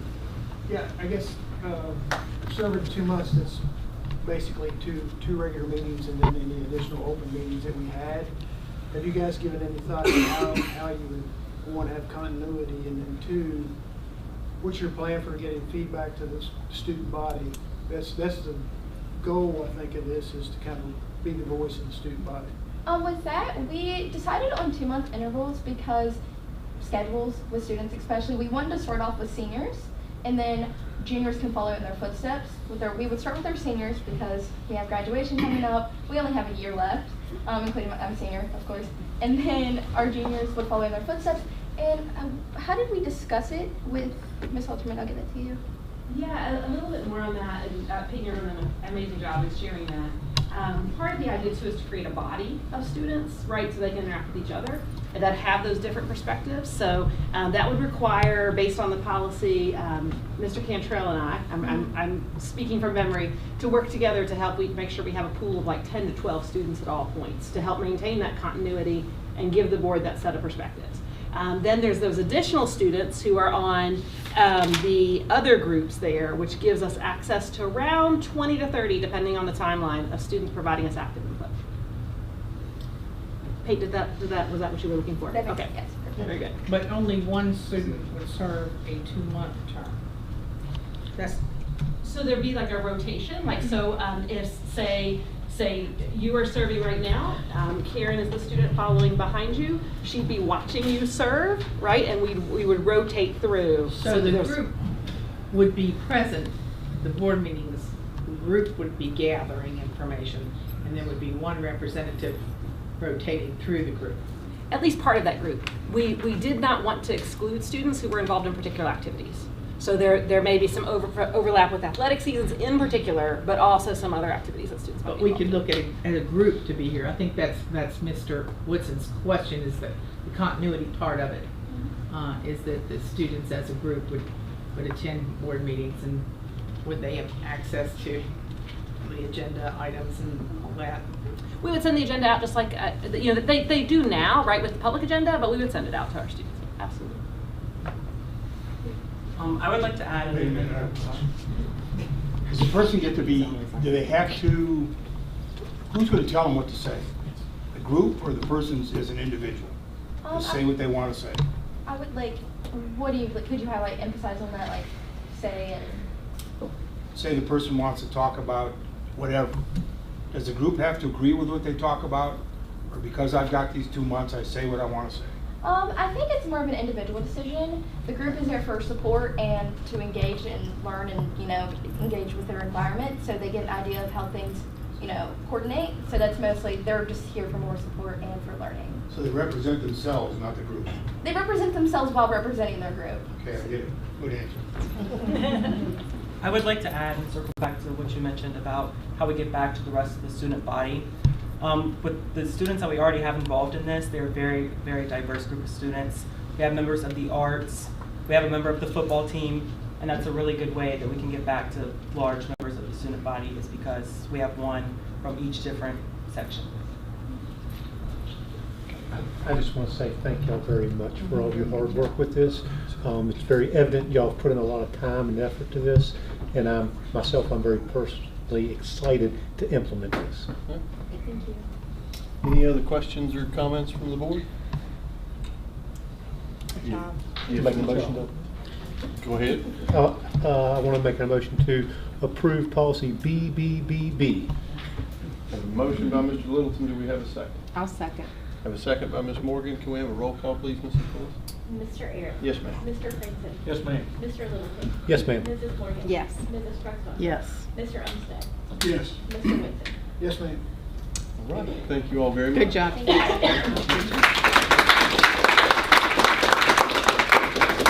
All right. They were kind enough to bat lead off for some policy stuff, but we have a few more for information. So item 2664, annual review of policy JM and JM-R. This is for information. Good evening again.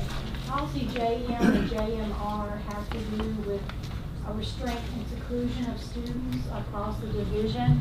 And that policy is aligned with state guidelines for intervening with students in a way that is done with dignity and respect, and with interventions that are non-aggressive and that respect the students' needs, but also protects the staff members involved with our students. And we do annual training called CPI, Crisis Prevention Intervention, that does focus on positive behavior interventions and non-aggressive verbal interventions. Restraint and seclusion is to the far end of the discipline spectrum, and we do everything in our power to follow all DOE guidelines and our policy, JM and JMR, plus respect our students and staff and provide a safe instruction environment. We train all administrators, paraprofessionals, and special education teachers as we go. We just had a special ed training on August the 5th with our 3 division trainers. We had a brief discussion with our special ed staff on August the 12th, and we always are revising and editing and taking stock of what we do to protect the dignity of our students and our staff. The policy is pretty straightforward. I'm not going to read it to you.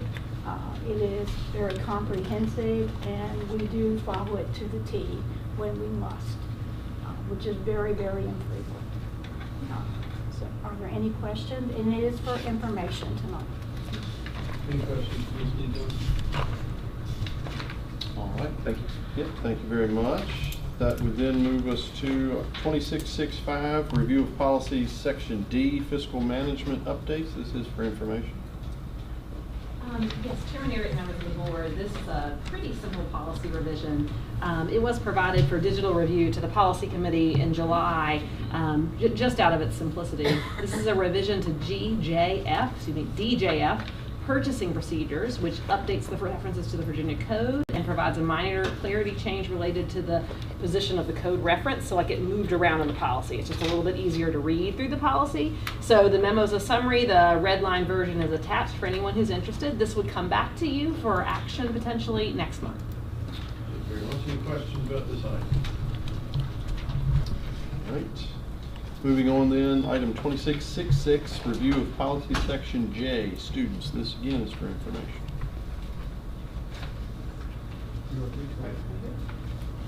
I can if you'd like for me to. Sure. Yes, good evening, board again. A revision of policy JFC. The board reviewed and saw this policy and actually adopted a policy back in the spring.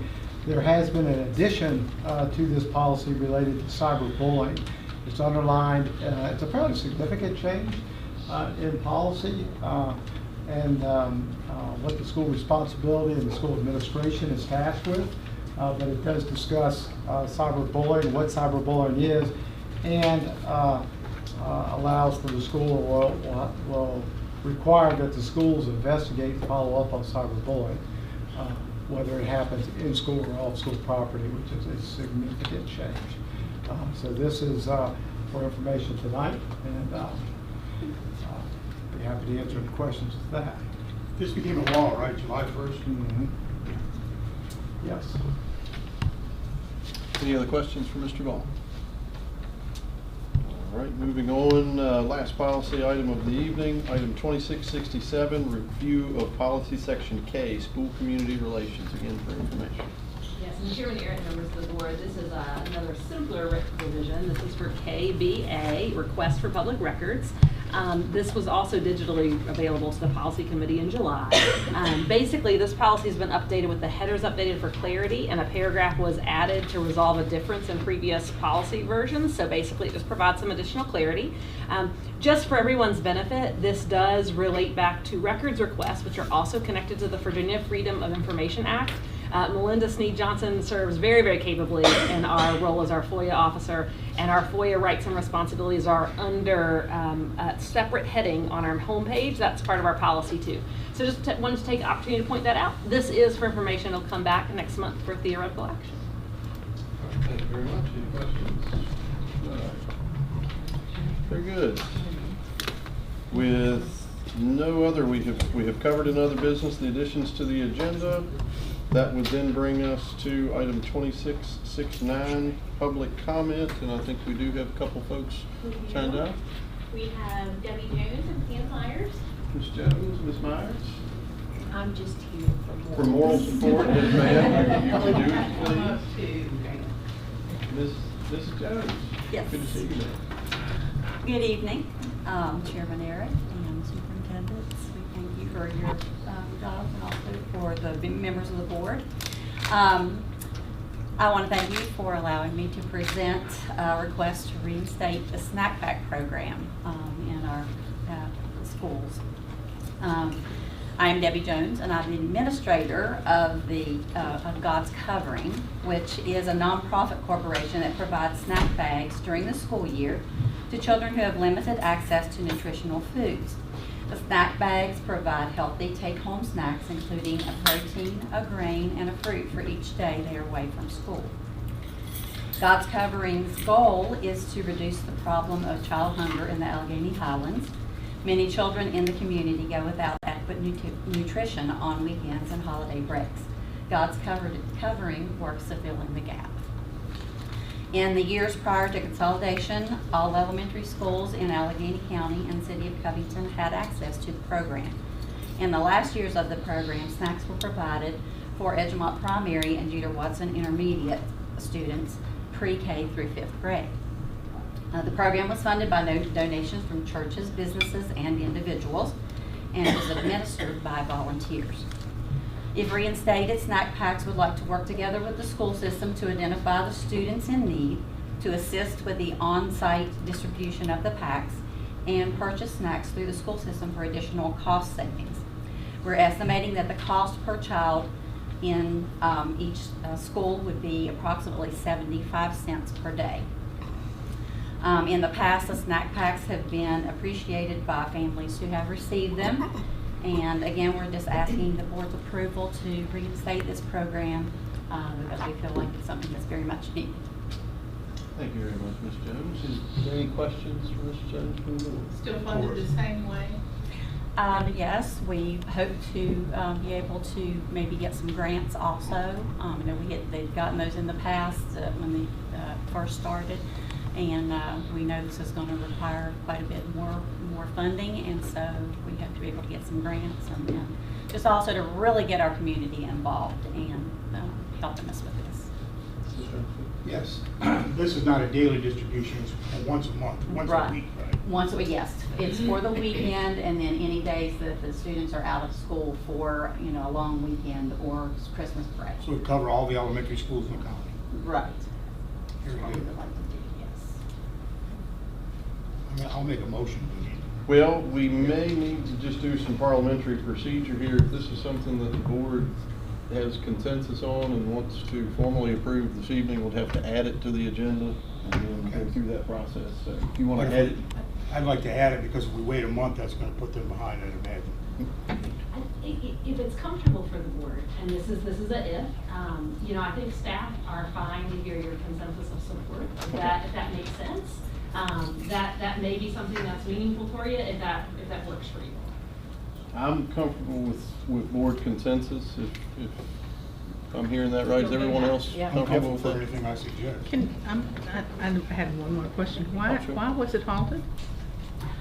When the schools consolidated, we talked to Ms. Faulkner, and we tried just with different policies and things with federal government and things. It was my understanding is that we would be required to provide these snacks for every student, because every student now is allowed to get, free lunch and breakfast.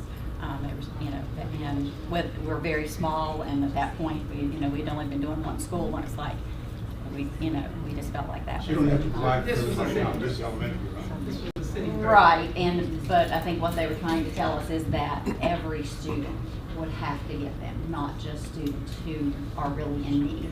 And the way we came about trying to figure out who those students would be is we would send a form home with the parents and letting them know what the program was and saying, if your student, if your child needs this program, all they have to do is send it back and, sign it and send it back to us. And that's how we figured out what students Where you guys gonna be really housed in? needed it. Sorry. Where are you going to be housed in? We actually have 2 churches who have volunteered a room for us to be able to store our products, and then also be able to pack them at those places. Ms. Buckner will approve this. We had talked, and like I said, I'll let you speak for yourself. Yes, very supportive. It's not a program that we can run through the USDA, BDOE. It's not a program that we can do through that. But yes, we actually are getting costs of snacks, hopefully that will help them. Definitely as much as make retail, so we'll work together. Did you ever really be putting on the agenda? If it pleases the board, it sounds like we previously had some administrative red tape just to kind of work through and/or procedural things. It sounds like you've got broad consensus from the board, so I think maybe, in my opinion, it would be best to let staff handle this at least for the next month. If it requires formal board approval, we can certainly take care of that next month. Does Myers have something?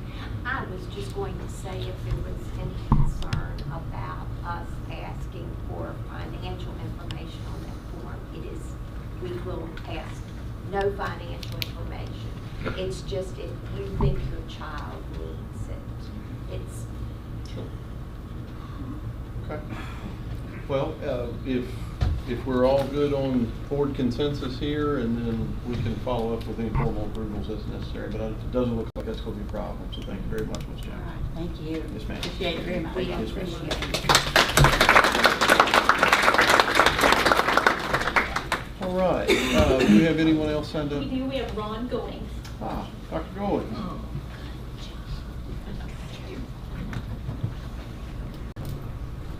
Evening, Dr. Goins. Hi. I appreciate you giving me an opportunity to talk. Certainly, I think the school board meeting has been educational. We never realize sometimes how many different subjects that you talk about, you discuss, and you act upon. It was interesting to see the athletes that did well this last year. I like to meet the administration, the school board members. I know almost everyone here. I titled my discussion SOL Results. I do not feel like I need to go into a lot of detail like I did a couple of weeks ago at the Board of Supervisors meeting. I think that every single person here on the school board knows what those results are and has known for them for a couple of months. I want to talk as a concerned citizen.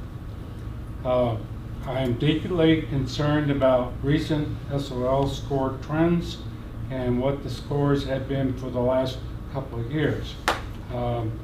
These scores are not merely numbers, but they are a reflection of our students' potential and how well the school system prepares them for future success. I think that we can judge how well we do as a school board by how those scores are coming. That is one way of doing it. I'm here tonight not only to voice my concern, but to respectfully request a comprehensive action plan. As someone once said, there are things that you can change and there are things that you cannot change. We need to identify the things that we can change, and we need to start to improve them and improve the critical scores. We are just beginning the school year. If we wait 6 months for this type of comprehensive program to come floating back to us, we've lost half the year. I would like to see school board and the school administration to think of the strategies, resources, and timelines to ensure that all of our students have the opportunity to achieve at their highest level. I appreciate when the school board and or school administration attends Board of Supervisors meetings. I miss it when someone is not there.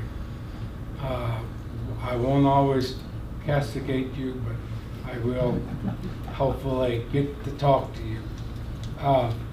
If you have any questions, I know you don't have to comment on them. I've done this public comment enough to know that. Thank you. Thank you, Dr. Appreciate that. Anyone else signed up, Mrs. Willis? Okay, all right. That would then bring us to 2670, school board member and superintendent comments.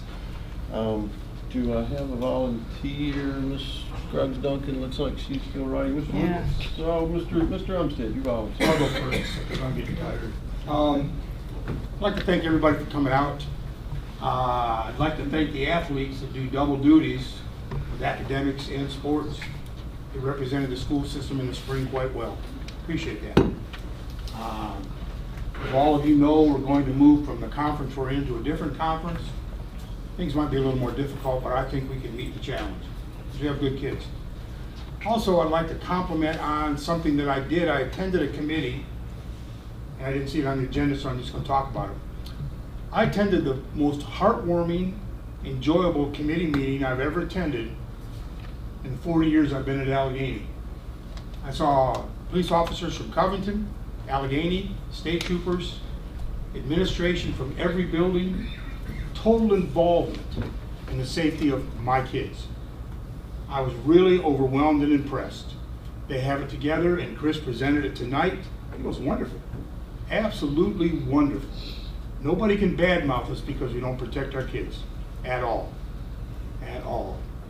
I hope the year continues to go well. I have another committee meeting with you guys sometime in September. I'm looking forward to it. Come to us and talk to us about positive things.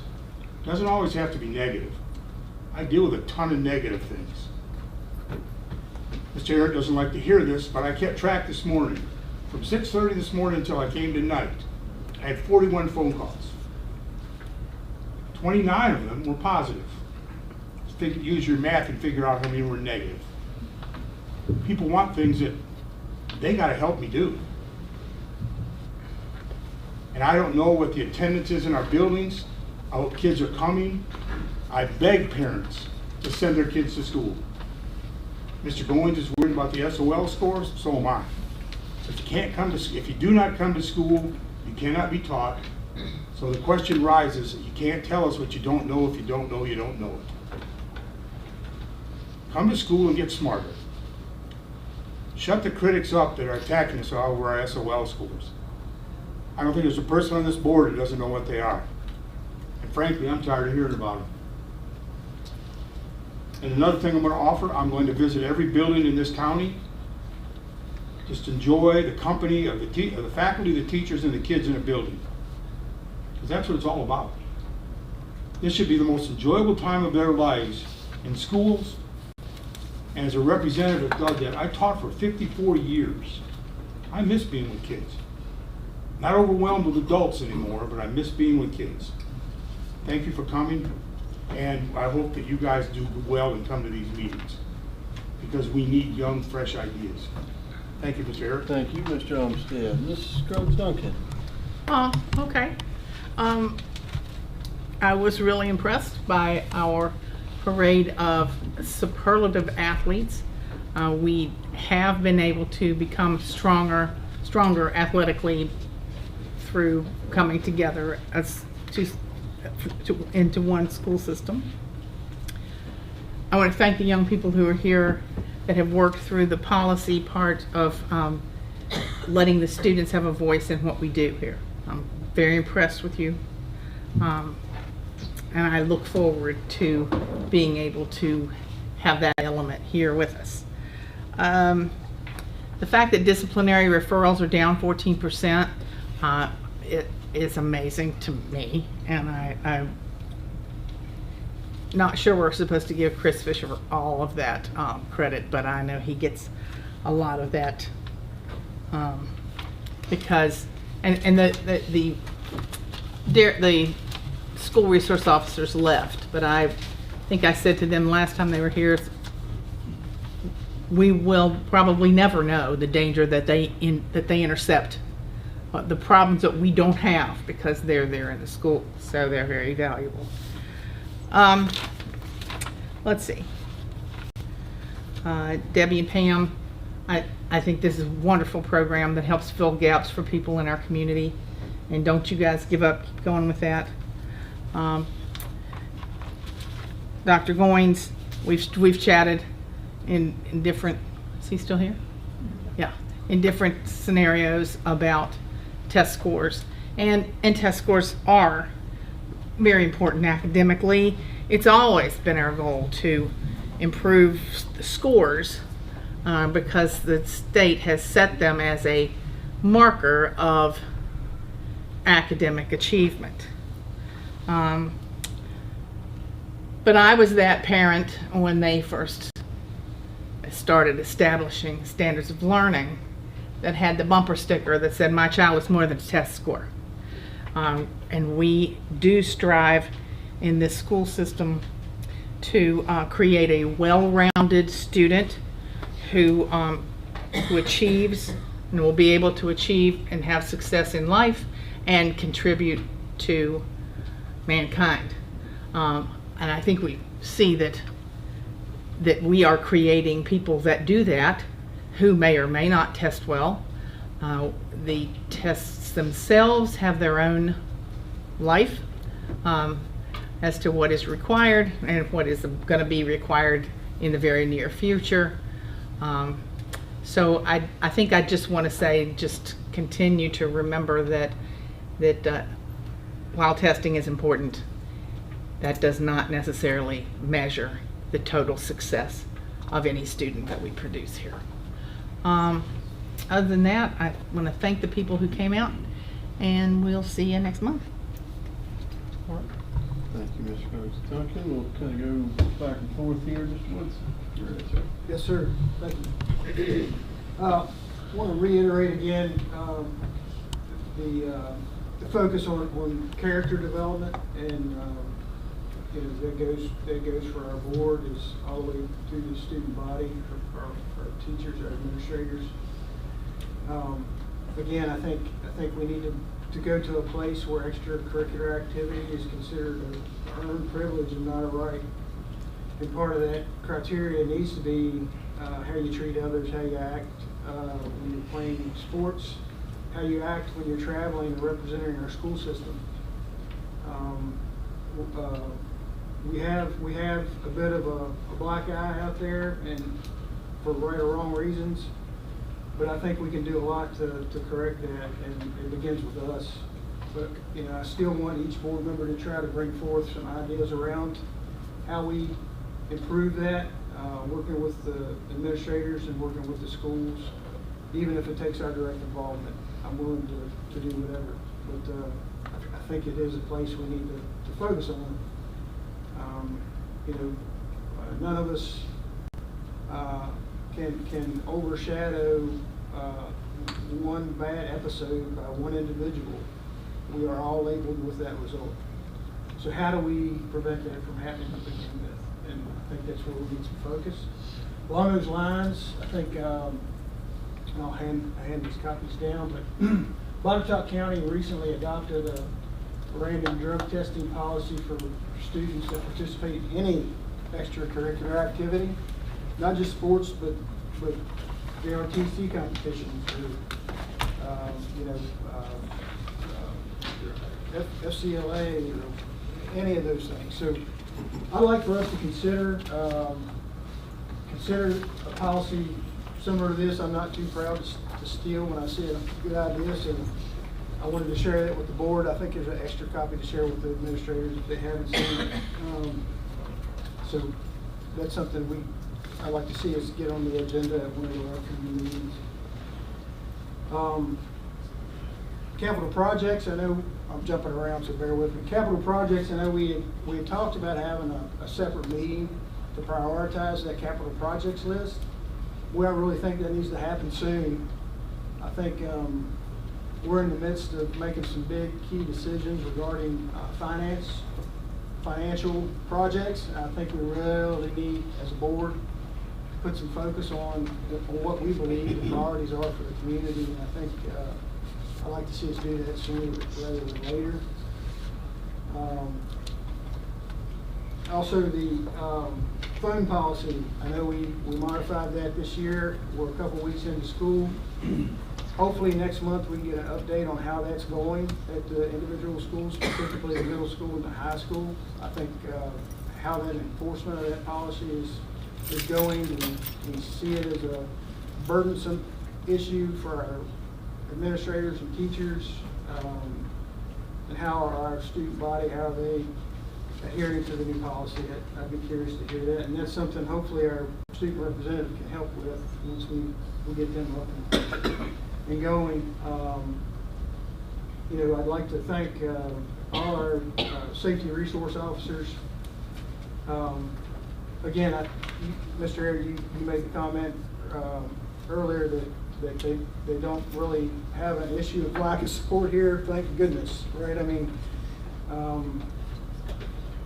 what a tough task. We all entrust these people with our most precious commodity, our kids, and we are blessed to have the group we have. So can't thank them enough. For the athletes, congratulations, well done, great spring. Let's go in the fall and win all the championships and win the sportsmanship award. You know, they give a regional and district sportsmanship award. How about let's make it a goal to win both of those as well. Dr. Goings, appreciate you being here. I think it'd be good if we had more representation at our meetings from Board of Supervisors as well as City Council. I think you're right. We're in the bottom quartile of our SOL testing in the state. I don't believe we're at the bottom of anything. I believe we're blue collar, we're hard working, and our kids are the same way. I think if we give them a challenge and we give them the opportunity, we give them the tools, and we light a fire, I think they can do as well as we do. They can work hard and they can get it done. So I appreciate you having that concern, because I have it too. Don't take that to mean I have all the answers, because I certainly don't as an individual, but by gosh, I'd listen to any idea and be willing to support things, but we can't stay where we are. We just can't. I'm not a big fan of SOLs, don't get me wrong. I agree with Tammy with a lot of what she said as far as they are not the be-all, end-all. But it is a criteria that the state uses, and I don't want to be last. And I don't even be close to last. So let's figure this out. You know, let's come up with a comprehensive plan, how we change it, how we fix it, how we move forward, and how we get excitement by the student body to change course. Last, I promise, I would like for us to get Rodney to come to maybe our next meeting. There's still a lot of questions in my mind around specifically the ownership of the facilities. I think the consolidation agreement, section 6, item 3, it says plan for transfer of property to the consolidated school board. This is on page 21 of that agreement. It says expected that the details will become clear with time should consolidation be approved. That's on page 22. Well, it was approved, right? We're 3 years in. We're consolidated. In case anybody's wondering, we're all one big school board, one big school system. I think we need to clearly understand the ownership of those buildings. Both lease agreements that we're working under were written by Mark Popovich, who at the time I think was the city attorney. Maybe still is, I don't know. But I want to understand that ownership, when's it transfer back to the school board? Because under state law, we obviously have the power to own facilities. So I want to understand that. I just learned when we were going through the concerns with middle school that we were leasing all the buildings, and I think I thought that transferred when the merger happened. But anyway, so I'd like to see us bring Rodney in and understand that crystal clear. I think that's all. Thank you, Mr. Woodson. Ms. Morgan? Good evening, everyone. I have a lot tonight that not only crosses school board territory, but personal territory. So first of all, I'd like to recognize little Emma Lynn. The neighbor she helped is my Mimi, and in my family, and a long-standing member of my family. So that hits very close to home, and we're very grateful for what she did, and very appreciative of her courageous effort in getting our Mimi help. So big shout out to her for that. For the AHA Political Science and Law, you're talking my language. I do regulatory compliance and Virginia Code every day of my career. So that I'm so excited to see that get off the ground. And I'll just go and tag on to that to Ms. Bruffman and Mr. Walton, since you're both here. Thank you for your intelligent, well thought out, and very polished presentation. You give me great hope for our future in this community. And yes, great hope. So that in itself, and I'll touch on it a minute, we do have to recognize our testing scores, but regardless of what our testing scores say, you are what represents the Allegheny Highlands, and I appreciate you for that. So with that said, congratulations to the spring champs. It's a lot of folks who came through here with a lot of hard work and dedication, for the coaches, for the students, for the parents. It is a commitment to have an athlete. All the way around, and it takes a village. It truly takes a village, and I'm so proud of our community and the champions that we have. SROs, this is another place that hits home for me. First, as a parent, I had kids in the school system. Now I have grown kids as teachers in the school system, so SROs are very near and dear to my heart, and I can't thank them enough what they do to keep our kiddos and our teachers and our staff safe. And I one day will have at least one granddaughter coming through the school system, and I'm so happy that they'll be there for her as well, because I like her more than I like my kids. Much more.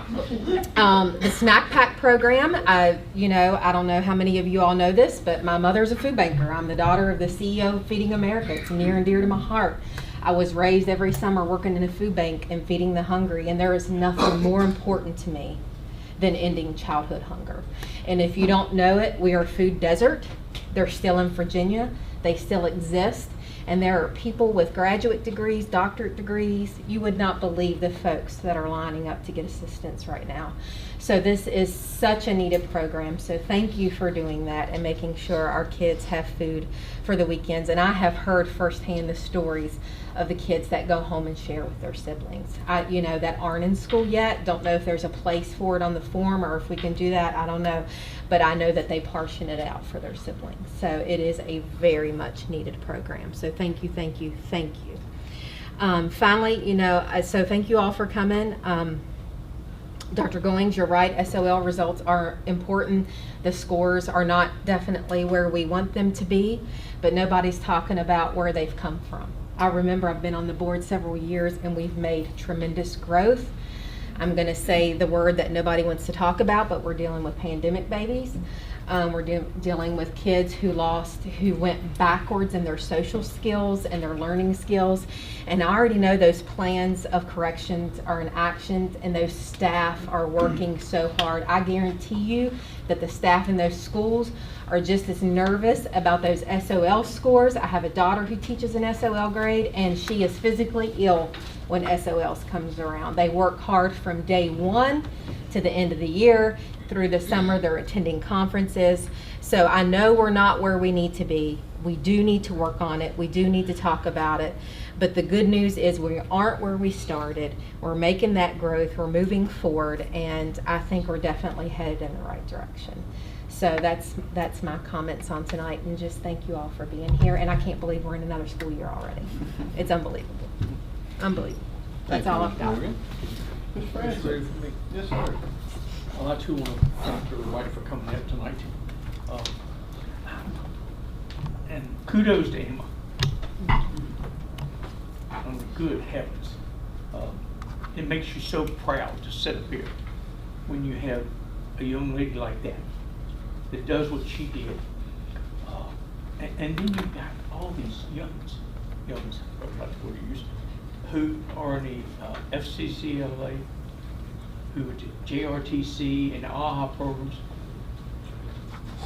I don't know if y'all thought about this much, but when we were in the consolidation, that was the 90% reason that we wanted the school at high school to be down here, or Allegheny, okay? Because we needed participation. We needed kids to learn trades. Craft, you've done a good job. This work on them and try to have more programs. The adult education, that's a cool thing. I mean, if we could teach adults how to be plumbers, electricians, carpenters, I'm just so proud of everybody. You guys have done a good job. The parents have done a good job. And I know the SLOs, personally, I am like others here. I don't like that. I don't think that's a true measure of a student's ability or their progress. And I just thank God that I didn't have one when I went to school. Okay? I'd still be down there. But,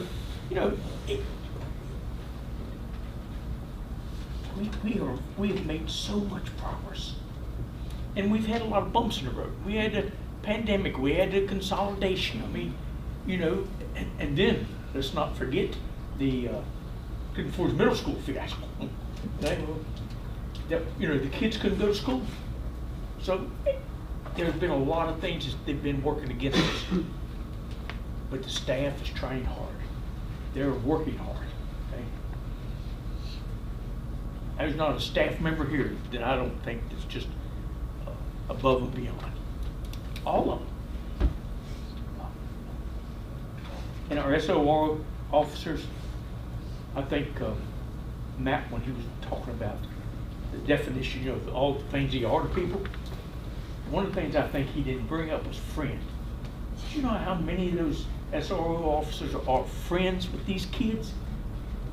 That 10 years ago, if the kid would have seen a brown uniform or a blue uniform, they'd run. That's not the way it is now, because it can trust these men and ladies. Ms. Brookman, Mr. Walton, see, you're not going to get held back. You did fine. I was teasing. I said, if you take too long, you're going to have to be a senior twice. But you did good. It was a good thing, and we need these students to be participating on our board. We need their input. Ms. Jones, Pam, I remember when Ms. Whitmore had that program, that snack pack, because it wasn't a time ago she wouldn't come by the office and want a donation. Okay?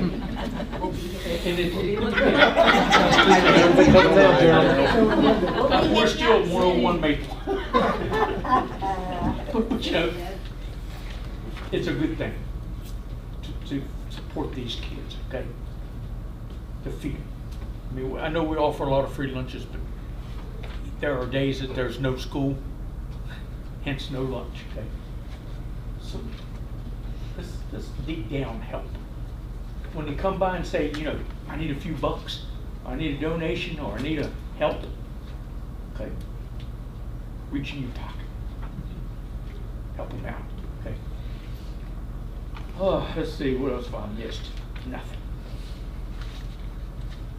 So to tell y'all, thank y'all so much. And staff, again, thank y'all. You guys are busting your tail here. I mean, all of it. If it ain't administrators, it's teachers, it's people working in the yard. I was like to mow grass when it's 90 degrees outside. The bus drivers, the garage people, Y'all do a good job, and I want you to know we appreciate it, okay? We appreciate it a lot. Thank you very much. Thank you, Mr. Franson. Mr. Littleton. I'll try to keep this short this evening. There's so much to say, but I'll reiterate what all my other board members have said. And I just want to thank everybody here for coming this evening. Ms. Brookman, Mr. Walton, thank you so much for all your hard work. Look forward to serving with y'all. And Elijah, I heard your name back there too, so thank you, sir. Keep applying yourselves, y'all do great. And it brings joy to my heart to see people stepping up to the plate, especially young adults that are moving forward, and that's what we need in our community. I just want to thank all of our staff, everyone from the janitors, bus drivers, aides, paraprofessionals, teachers, administrators, custodians. I'm sure I'm forgetting somebody, but it takes the whole village to make it work, and I'm very proud of our village. And I'll end with I just want to share a quote that Ms. Halterman and Ms. Sneed Johnson has both told me several times. Is we're striving for excellence. We don't want to be mediocre, and I think that's a good vision for our system. And we always want to strive to do the best, just as Mr. Ross was saying earlier when we were talking about things that, trying to get a child anything on their schedule for whatever they want. That's a challenge with as many kids in our school, but they make it happen because we have faith and we believe in our children, and they put in the hard work like these kids sitting here in front of us today. They'll be successful. Thank you. Thank you, Mr. Littleton. Superintendent Halterman. Yeah, well, it's hard to follow all these comments this evening. There's a lot that's happened in this meeting, and I hope I can capture it all. This is one of those meetings that warms our hearts because there's a lot to be proud of in a lot of the things we've celebrated tonight, and we're excited about that. We're excited to feel the community's support. It's great to hear people offering to help our kids, like through things like the backpack program. We have at least 4 students still remaining in the room, and I hope I've counted them correctly. We have at least 2 other local officials still remaining in the room. This is exciting, and that's good support for our students. It's good support for our staff. And that's one of the things that I think from Melinda and I's voice we'd always continue to request. That support means a lot, and our students feel it. And we really appreciate all those words of belief and helping our students through anything that's hard that might be in front of them. And we know we've got a community that does that.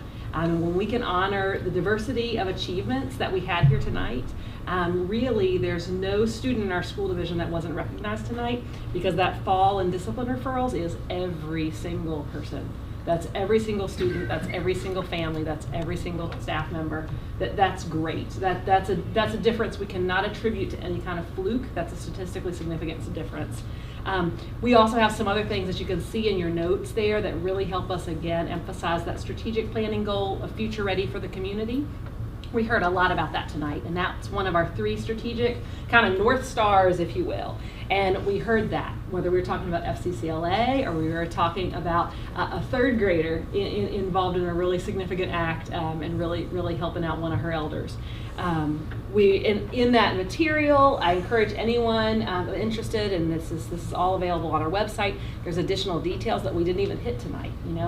Jackson River Governor's School enrollment is up, for example. I mean, there's several things that are really important in those details that have been things that our community has brought to us, and we're just so proud of not only our team as staff. We're proud of our staff for working on that, but we're also very proud of our students and our families, and you all for devoting leadership and resources to that. Because that doesn't come out of the air. Those staff positions, all those kinds of things, they're ultimately dollars that the board allocates, and we really appreciate the hard work that's represented there. We want to continue to emphasize, I heard several of you indicating tonight how much We're all trying to encourage our kids to come to school. That's really important to help our kiddos engage. As Mr. Ross said, we try to make it happen for them. If they have an interest, no matter what their age is, we're going to try to make school interesting for them and memorable for them. So anything that anyone in the community can do to help us with that is very appreciated. And while it's absolutely true that our data is not finalized, and we were expecting some parts of preliminary data to be finalized today, I don't believe that's been done yet. That's coming to us. That's not something we can do internally. We'll get all of that hopefully by the end of September, but we know of some strong signals in that data. So there's some pieces that we're excited about, but we're trying very hard not to get out in front of ourselves, because we want to make sure that we give everybody the right information, and that information is changing because of changes in the state's accreditation and accountability system. So just want to make sure everybody is aware of that.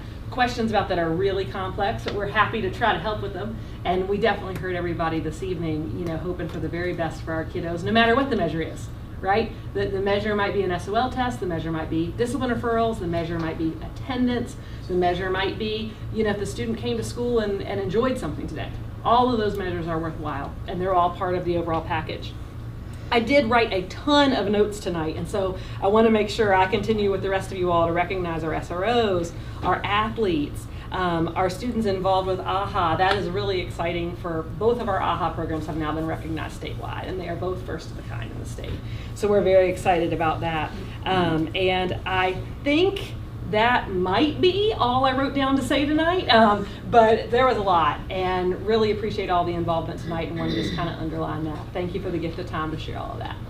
Thank you. All right. Mr. Franson, I got a lot of notes here. Would you like me to go over all of them? Sure. Well, for brevity, you don't have to time me, sir. I'll be brief. But again, had a lot of good things here tonight, not the least of which is our SROs. I do appreciate Ms. Broofman, Mr. Walton, and I'm glad Mr. Halterman was also mentioned. Proud of the work that you all have done, and excited to see that coming into the future. Those that came to us to speak, Ms. Jones, Ms. Myers, thank you very much for being here. Mr. Goins, thank you for being here as well. I always appreciate the conversation. Contrary to what some people might say, I do appreciate the conversation. So certainly appreciate your viewpoint on that as well. As far as standardized testing goes, I mean, you can count me as one of those ones. I don't believe it's the end all or be all, but it's certainly a component of how we measure ourselves. So we do need to do the best we can, and we, particularly those aspects of that we know are within our scope of control, because so much of the things that we try to do in relation to student achievement is not inside of our control totally. We have to partner with families and the students themselves to do the best that we can. But we'll keep working to that end, but we appreciate your interest there. Good to see Mr. Dodd here this evening, sir. Thank you very much for being here. As was said before, we always appreciate seeing our friends in local government, so come back anytime and invite the rest of your board. I won't echo everything else, but I do want to take just a couple minutes or minute or so. Last Wednesday I was hopping around kind of trying to not get in the way of anybody during the first day of school. But I saw a lot of neat things, and I did take a few notes, and I won't go over all of them, Mr. Franson, but again, I was doing my best to just be as helpful as I could, but the good news is I was not needed because the staff had everything covered. But what I did see was our bus drivers making that first day back to school bus chaos look kind of smooth and routine. And I'm sure it wasn't, but from my observation, it very much looked that way. So I appreciate that. I saw a lot of custodians busy making a lot of last minute adjustments, getting ready for the kids coming back. So we need to thank those folks for whatever it is they were doing. Some of the things they were doing, I wouldn't have even noticed until I saw them adjusting it. I'm like, yep, that makes sense why they're doing it. Of course, I saw lots of teachers smiling, hugging kids, and just happy to have their kids back. And that was, welcoming those returning back, but then also making sure we welcomed the newcomers to our school. I saw principals moving with purpose, heads on a swivel, trying to make sure everything was running smoothly. And I think they did a pretty good job with that. And overall for everyone, what I saw was a lot of patience, excitement, but professionalism, which that's what I think impressed me the most. And that's not something, you know, the list that I just ticked through there, it's not going to make a ton of headlines, but it's the heartbeat of what we did. So thank you all very much. Again, I know there was more to it than what I just went over, but you made it look about as easy as you could have. So thank you all very much. And with that, I will prepare to close. That's okay, Mr. Franson? With no other business, that brings us to item 2671, closed session, Code of Virginia 2.2-3711A1, personnel matters, actual and potential appointments, assignments, resignations, terminations, and salaries. 2.2-1254B1, compulsory attendance, religious exemption waiver for pupil case 2601, 2602, 2603, 2604, 2605, 2606, and 2607. 2.2-3711A7, legal matters, discussions and briefings by staff members pertaining to actual or probable litigation. 2.2-3711A2, for the purpose of discussing matters that will involve the disclosure of information contained in scholastic or education record of student enrolled in the division.